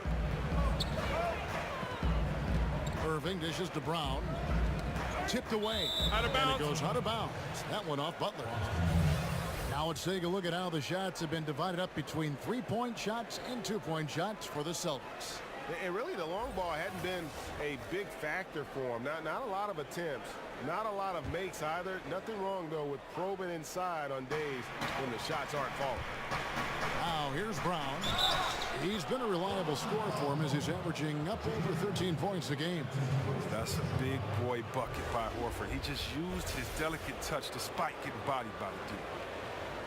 And if there was ever a guy who was more than what his stats say, it's Al Horford. Won't have nights where he drops 50 or carries a team with his shot blocking, but you ask anyone he's played with and they'll tell you he is a perfect teammate.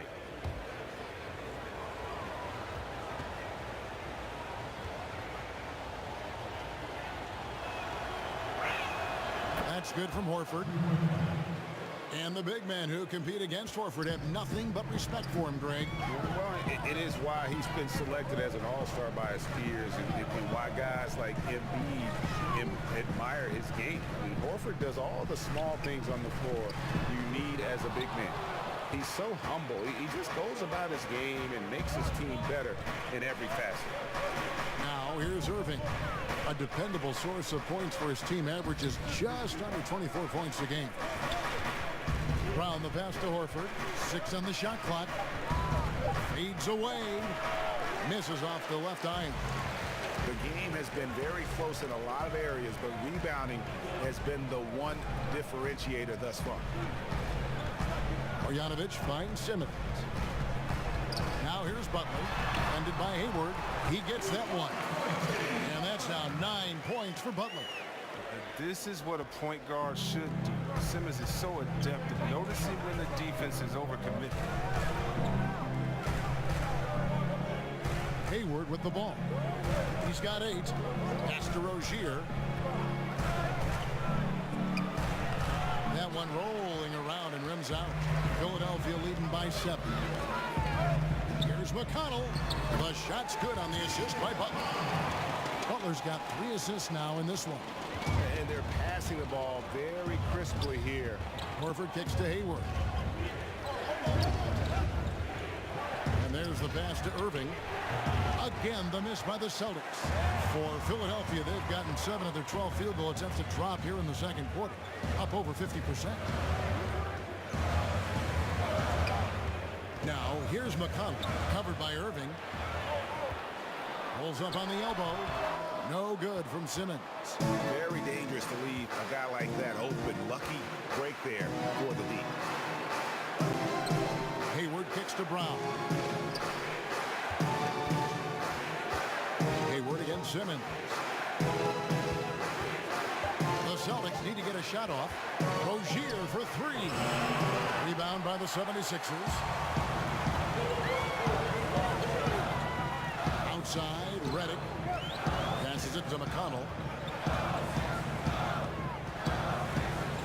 Outside, Butler. Shoots over Brown. And it's Butler missing. And so it's Hayward with it. He'll bring it up for the Boston Celtics. 9-point game. They'll be off to Charlotte for a game against the Hornets. That will conclude their brief 2-game road trip. Philadelphia's gone 2 of 3 when they've stepped beyond the arc in the second quarter. McConnell kicks to Butler. And they come right back with their own 3-pointer. Butler's got a pair of triples in the second now for Philadelphia. Now here's Irving. Pass to Brown.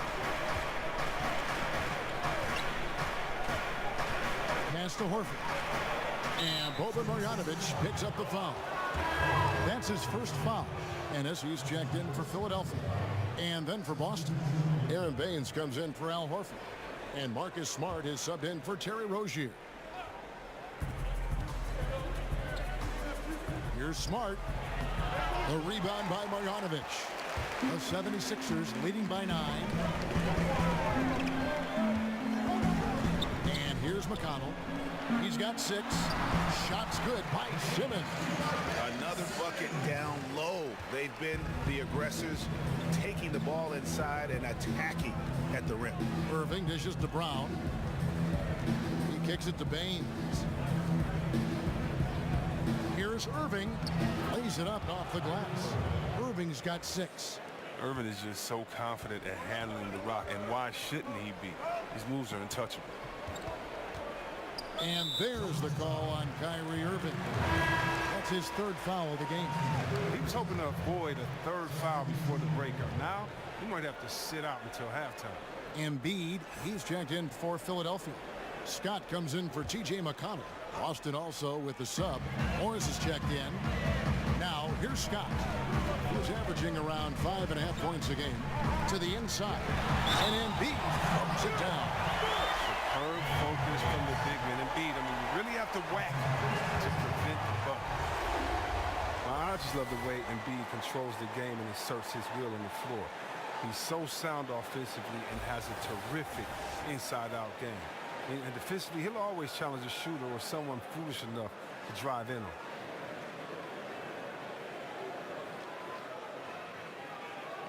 One shot.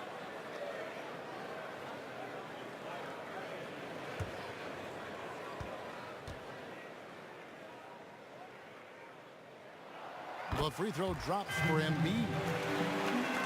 Well, with Embiid, the inside-out game, you mentioned, Chris, he can take over with his skill set. I like how calm and collective he is when he gets a player in the post. He doesn't need it on the block. If he gets the ball 10 feet away, he can still go to work. He looks great, whether he's facing up a defender or backing someone down. Time now for an injury report. Now an update on Tobias Harris from Hall of Famer David Aldridge. David, what'd you find out? Hi, guys. The head athletic trainer for Philadelphia let me know the status. After taking a look, he informed me that it doesn't look too bad. And if he misses a lot of games, it will obviously be a big blow to their chances of winning it all this year. Thank you, David. Hopefully, we'll see him very soon. And without a doubt, the voice of this team, the face of this franchise, is center Joel Embiid. Chris, he's embraced it from the beginning. The 76ers knocked it out the park when they took the risk of drafting Embiid. To have a star like Embiid is so personal. 2 shots. It's rare. I mean, he's practically the voice of the city at this point.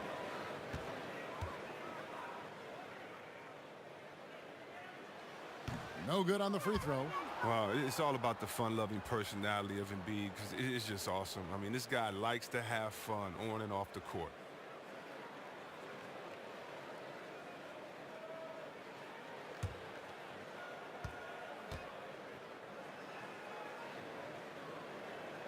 And he sinks the second. Celtics trail by 13. Irving kicks to Smart. Shoots over Redick. Smart misses. Just a solid performance on the interior. The rebounding has been off the charts. Now here's Ennis. Tight defense on him.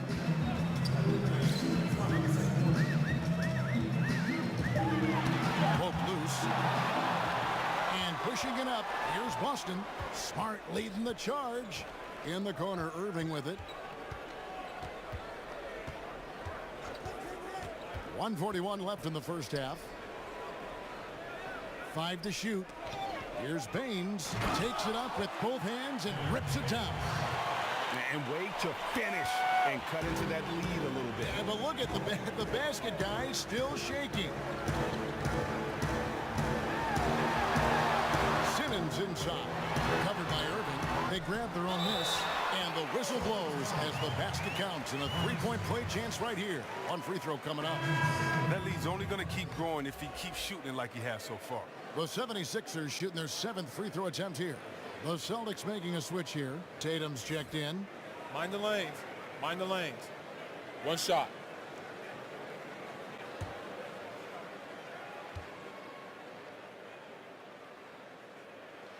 That's good from Simmons. You know, you watch Ben Simmons play, and it isn't a surprise, Chris, that he's a threat to go off for a triple-double every time he suits up. Simmons is going to have a lot of triple-doubles in his career. Great size and a knack for the ball when it comes to rebounding. And contact on the shot, so he'll be shooting free throws here.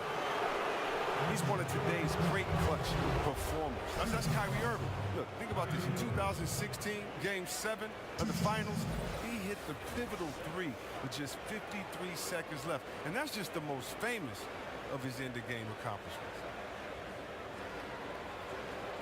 shots. Nice on the first.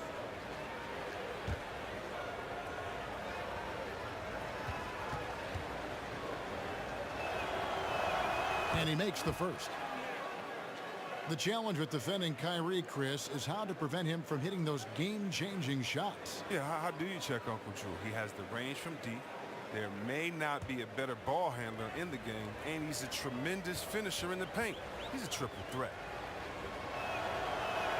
Both free throws good for Irving. And they're getting to the line a lot in this quarter, guys, and it hasn't been by accident. Simmons passes to Embiid. The basket good off the assist from Simmons. Simmons got his 4th assist with that last one here tonight. Simmons against Irving. The 3. It's hauled in by the 76ers. Embiid's got rebound number 11 for him here tonight. Now here's Ennis, guarded by Tatum. Takes it off the glass. Ennis has got his first basket. I mean, the number of points they've scored in the paint already here is eye-opening. Irving against Simmons. Here's Irving. 8 points for him. Over Simmons. A nice shot by Irving. Irving's got 10 points in the game. You see how quickly Irving gets off the ground? He's a confident scorer from any area on the court. And so it's Philadelphia with a 14-point lead as we bring the quarter to a close. And we'll see if they can keep up their tremendous shooting they've been dialed in so far from the field. It's time now to go courtside as we send you over to David Aldridge from the sideline. David, take it away. Kevin, thanks. Here with Jimmy Butler. Jimmy, you have come a long way in this league. When you look at your career now versus when you came in, how different is it? Much different. I think on the floor, I'm supposed to do a lot more on both ends of the floor. And off the floor, I think it's still the same. People recognize my hair. Well, it is a unique style, Jimmy. Thanks a lot. Back to you, Kevin. All right, thank you, David. And folks, don't go away. After the break, we'll see you right back here for the start of quarter number 3. And now, the 2K Sports Halftime Show. Greetings, friends and neighbors. 1 half down, another half to go. Ernie Johnson, Shaquille O'Neal, Kenny. Philadelphia finds themselves ahead after 2 quarters. They lead by 14. Kenny, what do you think? Well, they killed it on the glass, and they did it with high-level fundamentals, blocking out, maintaining position, and going up strong to the basket. If they board like that in the second half, this league will continue to grow. And Shaq, your thoughts on the Celtics? Well, they got a ton of issues to work out. Allow way too high a percentage to be shot against them. Not really showing any energy on defense. No discipline. Look at their faces, Ernie. Do they even want to be here?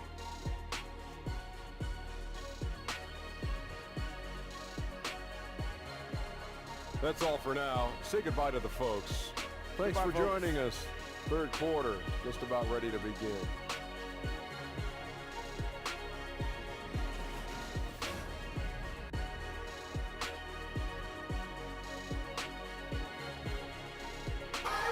Welcome back, folks. It's glorious here at the lights of downtown Philadelphia, America's most historic city. Well, we've got a second half of basketball for you. We think it's going to be pretty good. A big comeback, though, is needed for this game to be competitive, and it probably has to happen quickly. You look at Jimmy Butler. He's really been playing well. His points production thus far, off the charts. It's only been 2 quarters. Just a great effort for him for the entire half. Yeah, right. I mean, defense hasn't had an answer for this guy yet. Just too skilled, too driven this far. And after a very lopsided first half, we'll see if things play out a little more evenly here in the second. On the floor for Boston. Down low, it's Morris and Horford. Irving is out there with Smart, and it's Tatum in at the 3. Count it, and the Philadelphia lead has been cut down now to just 12 points with the basket from Irving. Look at how active Irving is on defense. Always using his quick hands to swipe away steals. Okay, well, let's check in with David Aldridge, who's reporting from the sideline. Well, guys, Brett Brown coached the Sixers team through some really lean years. Now, the promise started to show last season, but he said, I don't feel close to the notion that we've arrived. I'm hardened, just doing my job and moving forward. Kevin?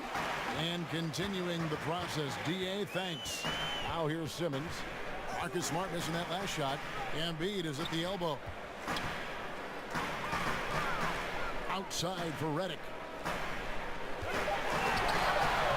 And Tatum pulls it down. Celtics trail by 14.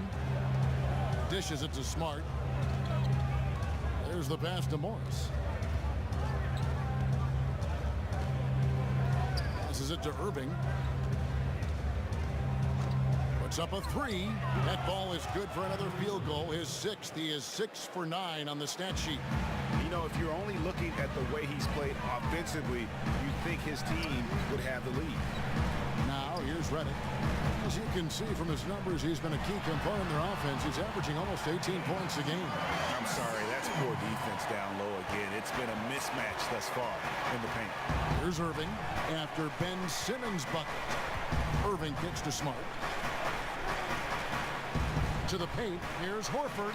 And no good that time. Good D by Embiid. To the middle. And oh boy, a lot of contact there, but he gets the call and will shoot two. Marcus Morris picks one up there. You just can't fall for Butler's shot fake. Once he has you up in the air, he is really skilled at drawing the foul.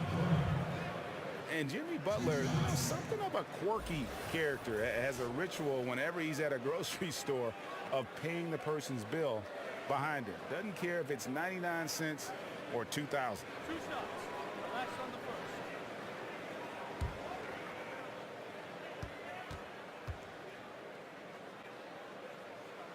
And the first one drops. And Butler never afraid to be a little bit different, listening to country music in the locker room, much to his teammates' chagrin. In the offseason, riding around in a van with the baby on board sticker, even though he's single with no kids. Remove the rearview mirror as a symbolic reminder to never look back. This guy's special. And Jimmy Butler's a very physical wing, as we know. Greg goes about 6'8", 240, and he can D up almost any position. And the strength to deal with forwards, the quickness to cover guards. Also, he uses that strength to attack the rim and get himself to the line.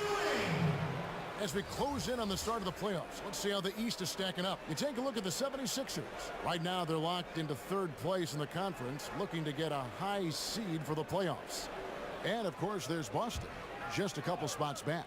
And right now for the 76ers, as talented a team as they are, has performed at a very high level this season. Everything's gone according to plan up to this point. Already, the focus has started to turn to the postseason. What they need to do to make a run at the championship. Yeah, still moving a little bit when he set that screen. You'll argue that he was set, but I really didn't think so. I think you'll probably see more arguments on those illegal screen calls than just about any other play. Maybe the charge call, but guys never think they're moving. Time called here. The Celtics decide to talk it over. Yeah, the amount of points they've given up here in the paint, that's what they've got to talk about. Oh, this is ugly. No question about it. And you wonder if these matchups aren't favoring them right now.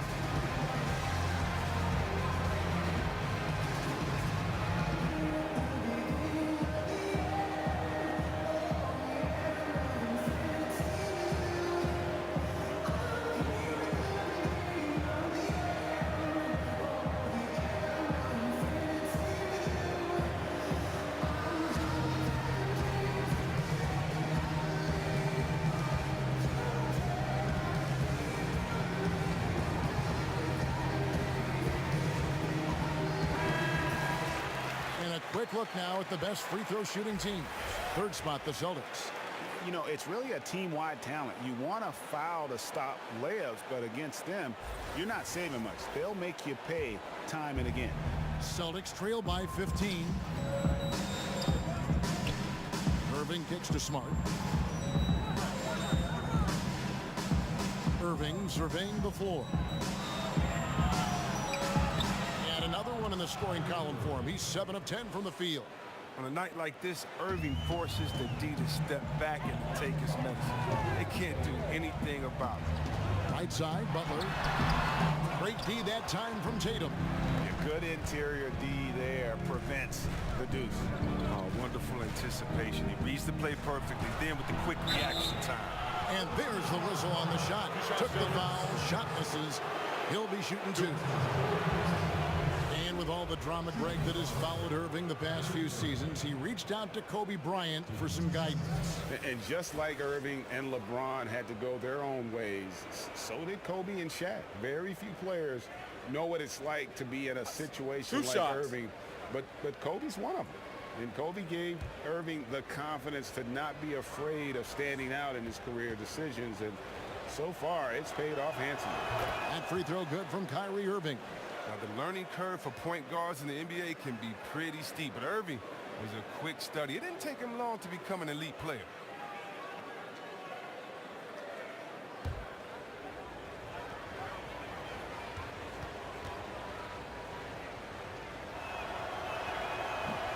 Both free throws good from Kyrie Irving. Just under 3.5 minutes played here in the third quarter. Irving against Simmons. Got a piece of it and stolen by Tatum. Wide open look, and yes, it's good. Tatum's got 6 points. It's amazing. Scouts were worried that Tatum would be a streaky spot-up shooter, but you see the perfect form. Simmons finds Reddick. Down low, and it's blocked. Irving against Simmons. Morris with the bucket. And you can sense things now starting to tighten up. Their offense has become unstoppable. They needed it. The game was threatening to get out of hand until they finally kicked into gear. Now here's Simmons. He's got 11, and he wills that one in, sinking right through off the back iron. You gotta at least contest Simmons from the mid-range. He has the touch to be effective. Smart against Butler. Horford. Count the basket. He's got 11. How about this run they're in the midst of, on the verge of tying it up or maybe even taking the lead? Terrific D at one end and some clutch shots at the other. Great stretch. Scott, good. Well, he's excellent at seeing the floor. Simmons brings a pass-first mentality to this game. To the middle. Got a piece of it. Reddick dishes to Butler. Philadelphia moving the ball around. And he gets it to go. 16 points for Joel Embiid. Sometimes this is all you can do on defense. Embiid is so aggressive and determined near the bucket. Irving kicks to Smart.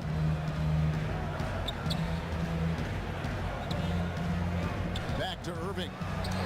Good, and Smart gets the assist. Irving's got 11 here in this quarter alone. Up and under and in. I mean, thinking on the fly with the double clutch. No good from Simmons. And it's Irving with the ball for the Celtics. They trail by 9 points. Back to Smart. Shoots over Reddick. Smart misses. Wow, he's really been dragging him down. And Simmons kicks to Reddick.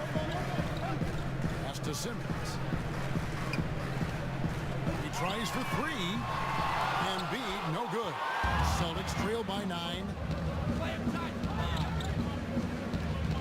Up top, Tatum. Defended by Butler. Irving for 3. Comes up short with his 12th attempt. He has made 8 shots. Pass to Embiid. Score that one for him. His 8th field goal. 8 for 11 on a very accurate night. The Celtics have gone 7 of 12 from the floor since coming out of the break. Irving with it. Outguarded by Simmons. To the middle. Here's Horford. Gets to the rim for 2 with the D all over him. Horford's got 13. And even with the hand in his face, when Horford gets it in that close, he barely needs to see the rim to get it up and down. And Butler gets it to go. Defensively, this is what you know. He's coming off a hot game and looking to keep it rolling. Yeah, but here's the problem. They play team ball. So if you pay him too much attention, that just leaves other guys open and it's too difficult of an adjustment to make. Now here's Butler following the miss by Al Horford. And the pass to Simmons. Back to Redick. Three-pointer. Good work defensively by Smart. And think about Kevin, this talented 76ers team that Coach Brown helped shape and form the core of this roster. I mean, he's come up with the group much as they have grown under him. Just impressed with the teamwork out there, setting the table for one another. Irving against Simmons. Irving kicks to Smart. To the inside. And Embiid pulls it down. Embiid's got rebound number 17, if you can believe that. And with Brown, he has the trust of the players because they have gone through the same trying time. And let's not undervalue what stability has meant for this group. Having a coach like Coach Brown, who has been through the ups and downs with the Sixers, it makes players play that much harder for him. And here's Redick following the three-pointer by Kyrie Irving. Trying to get open is Butler. Ben Simmons gets the bucket. He's got 17. He's giving him a nice lift this quarter. The shots are falling. Irving with it. Outguarded by Simmons. A nice shot by Tatum. Attacking the painted area. That's where Tatum can use his height and length most effectively. The 76ers leading by 10. And the 76ers decide to take their first time out here. And when the Celtics traded out of the first overall pick in 2017, you know, many Greg thought they were settling for Jason Tatum for team needs, but he might be the best overall player in that draft. Listen, the Celtics said they would have been fine taking Tatum first overall, and I believe it. Tatum looks like he could be a superstar very early in his career and does everything at a high level and is already a terrific shooter from deep. Plus, he just has a poise and an air about his game that speaks of superstar.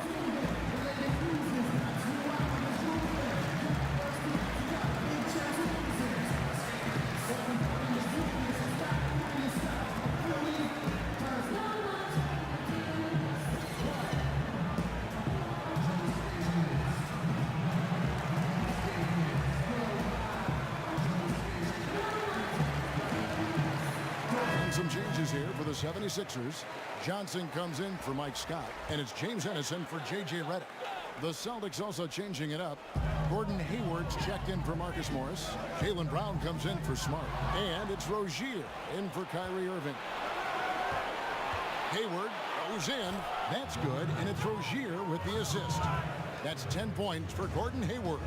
And the aggressiveness of Hayward sensational and knifing through on the try. Rozier against Simmons. Well, their pass it to Embiid. Wants to get it to Simmons and does. On the clock. Over Rozier. The 76ers again can't hit it. Hayward kicks to Rozier. Here's Horford and the rejection by Embiid. And really credit their advantage on the backcourt. That's where the lead has been built, and that's why they are in control. Now here's Simmons. He's got 17. A rebound by the Celtics. Horford's got double-digit rebounds now in the game. Hayward passes to Rozier. He dishes it to Tatum.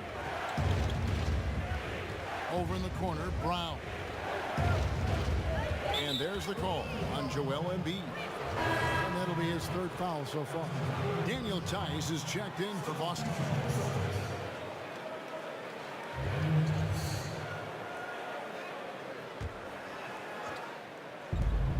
Here's Brown.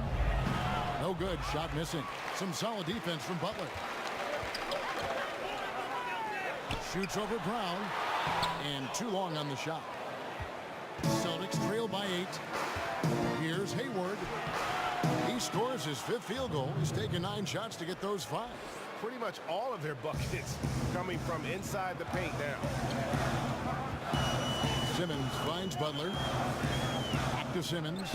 Over Rozier. And it's out of bounds. The Celtics will take it the other way.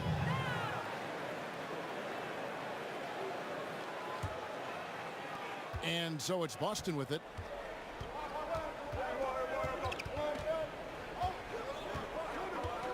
Takes a three. Rebound by the 76ers. At one point, they led by 16. Pass to Butler, and they double up Butler. About 7 seconds separating the shot and game clocks. No good from Simmons. And here's Hayward. He'll bring it up for the Celtics. 6-point game. Rozier kicks to Hayward. Puts up a three. Gets the three-pointer to fall. Hayward's got 7 points for the quarter. And the way Hayward measures the three ball, that's just textbook form. I mean, great balance. He's got this shot down pat. We're at the end of the third, and we've still got a close one. 76ers lead by 3. And right after this, we'll bring you the start of the final quarter right here on 2K Sports.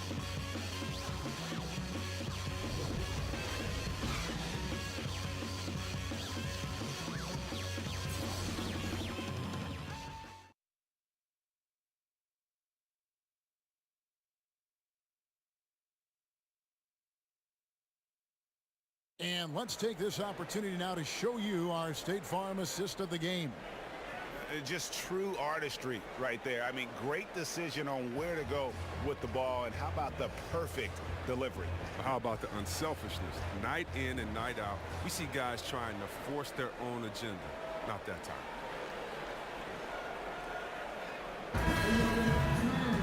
And it's been a very competitive game so far as we get rolling here in quarter number 4. Simmons is out there with Ennis, and it's T.J. McConnell, and there's Jimmy Butler. And it's Johnson in at the 5 down low. That's the group on the floor for Philadelphia. The rebound by Johnson. Johnson's got 4 rebounds in this game. Wasted no time on that one. Butler's got the fourth quarter started here with a bucket for the 76ers. Hayward outside. To the middle. Here's Tatum. And no good. Now the 76ers take it the other way. Butler in the corner. Pass to Simmons. Back to Butler.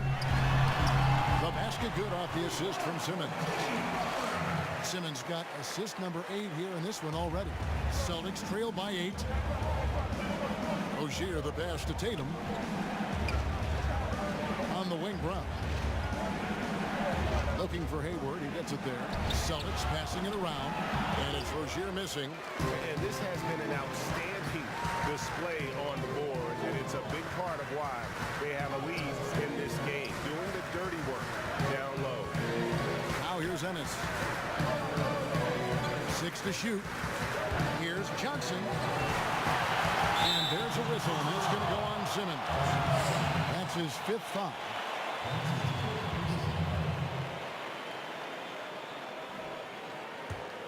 For Boston, they've gone 0 of 3 to start the fourth quarter.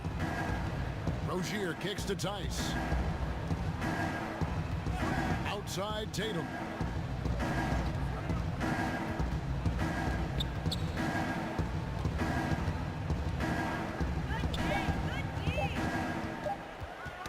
Ball's not loose, and they force the shot clock violation. Great team.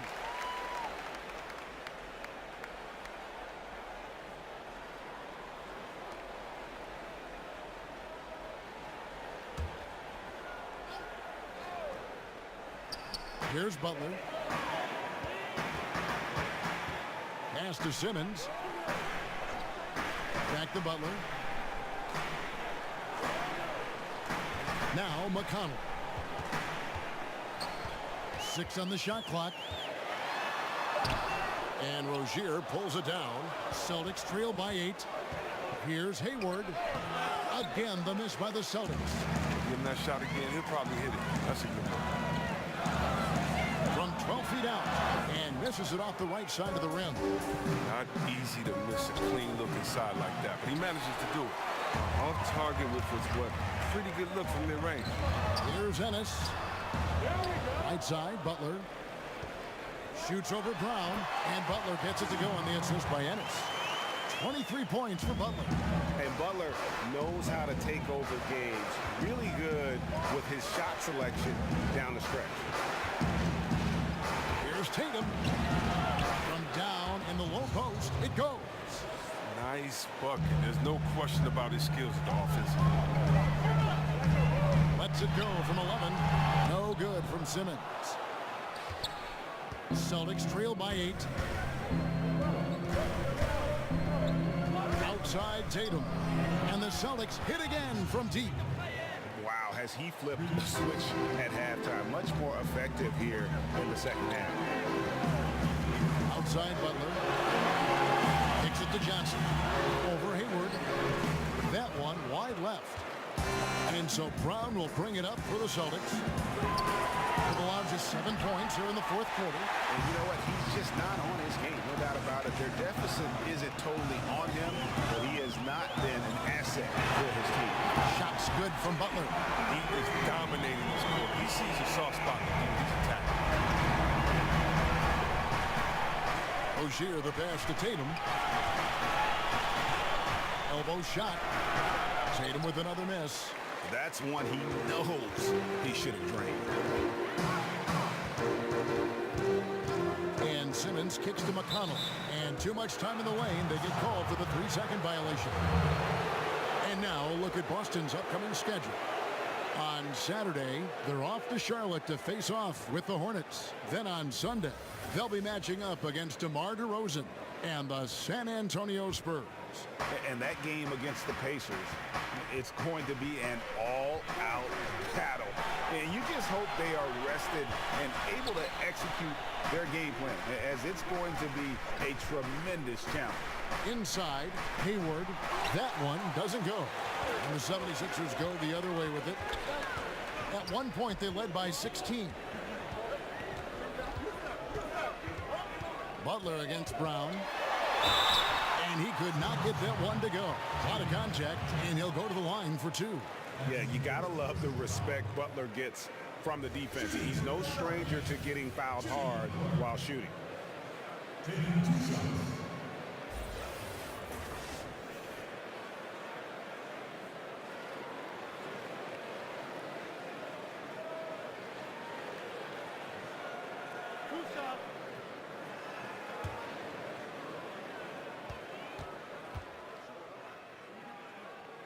Free throw, good Butler.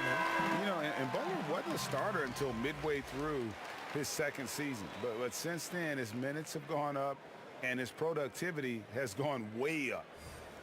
And the 76ers making a change here. Redick is checked in, and a new group in for the Celtics. Al Horford, he's checked in for Daniel Tice. Marcus Morris comes in for Gordon Hayward. Marcus Smart's checked in for Jaylen Brown. And Kyrie Irving subbed in for Rozier. Now here's Irving, and the whistle blows. It's going to be on Amir Johnson. That is his first foul of the game. Joel Embiid, he's checked in for Amir Johnson.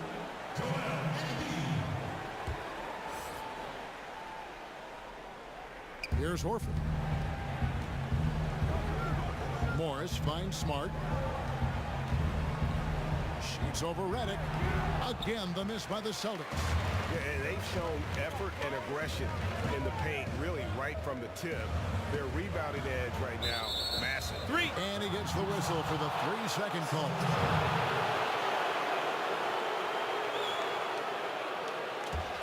Celtics trail by 10. Outside Irving. And there's the call on Joel Embiid. That's his 4th foul of the contest.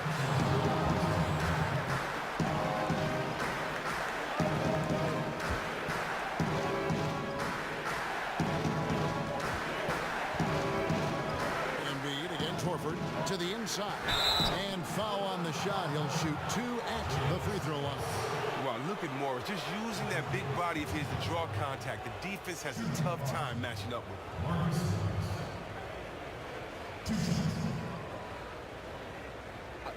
2 shots.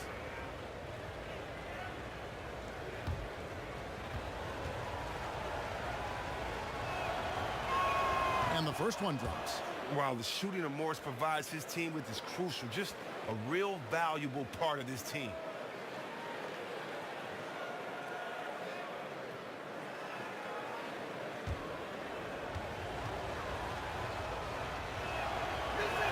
That's also good, so he hits both free throws. Wow, they've made every free throw here in the second half. Now, here's McConnell, covered by Irving. 76ers moving the ball around. And there's the whistle. 3-second violation.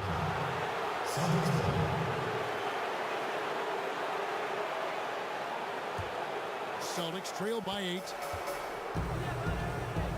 He kicks it to Morris. Back to Irving. The dish to Tatum. Now the pass to Horford. 5 on the clock. And here's Irving from past the arc. Rebound by Ennis. Ennis has got rebound number 5 here tonight. Ball's knocked loose. And Philadelphia with another turnover here.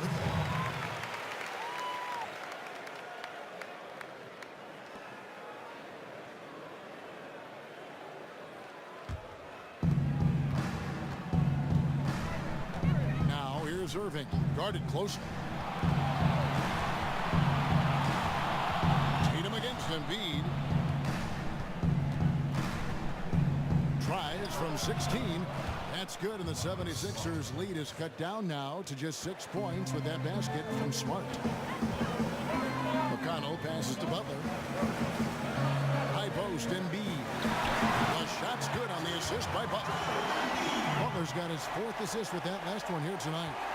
Offensive game of the big fella. I mean, Embiid's game is so powerful. That's why you can't let him get hot. Now here's Smart. Shoots over Redick. Smart misses.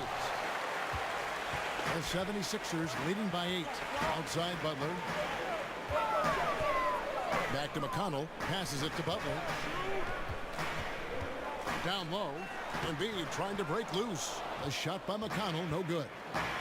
They need a bucket in a big way here to regain some confidence. And the wide open shot from Morris. Misses the 3. And here's Redick. He'll bring it up for the Philadelphia 76ers. They've got the Hawks ahead of them in their next game, and it's in Atlanta. That'll be the first half of a 2-game trip. Now, here's McConnell. He's covered by Irving. 3 on the clock. Top of the key. Rebound, Boston. Tatum's got rebound number 5 here tonight. In the corner, Irving with it. From outside, off the mark. And even without that 3-ball dropping for him, the defense should have done more on that last play. Butler kicks to McConnell. Back to Butler. The 15-footer, good. Butler's got 30 points. Very steady in-between game there for Butler. You don't want to let him get too many of those. Here's Irving. Boston, no good that time either. Hey, look, that's what they want. Ball is in his hands in the post. Just didn't have to touch that time. McConnell scanning the floor. Back to Butler. Good. And McConnell gets the assist. And now a 12-point 76ers lead. He has the ideal attitude you want in a swingman. But Butler gets in a good position, taking it on the D, and just winning that battle. Time called here. The Celtics decide to talk it over. You look at Jimmy Butler. He's really been playing well. They got to start guarding him out to about 28 feet because he's killing from long range.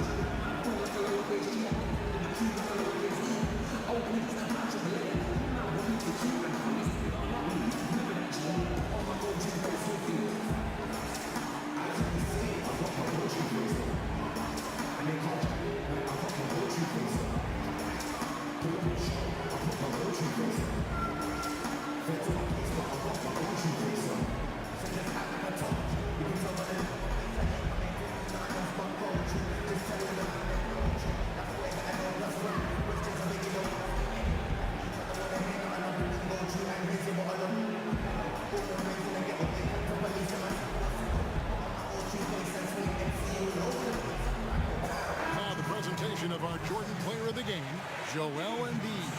Yeah, and his percentage from the field tonight, just amazing.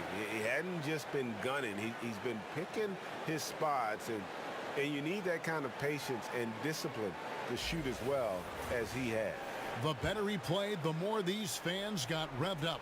And that continued to play out over the course of his amazing performance. Let's go down to the sideline and catch up with David Aldridge. Hey, Kevin, well, look, here's what Brad Stevens went over with his guys during the break. He said, we've come this far. Now we've got to give everything left to get this one, and we can do it. So go out there and do it. Guys, we'll see what they can do. Celtics trail by 10. Pass to Horford. Dishes to Irving. And the rejection by Embiid. Very concerted effort on Horford's part. Moving his way inside and draw contact there. He needs to do more of that. Play inside, get tough. And Philadelphia making a change here. McConnell's checked in. Shooting 2.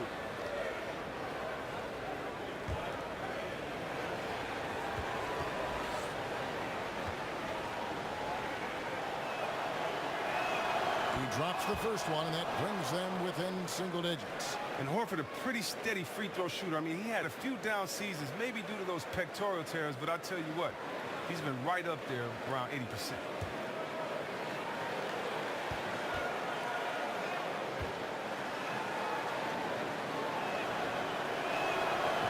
And he cannot convert on the second. That misses. A disappointing trip to line there. Even though it was just one miss, now is not the time to be missing those. Now here's Irving.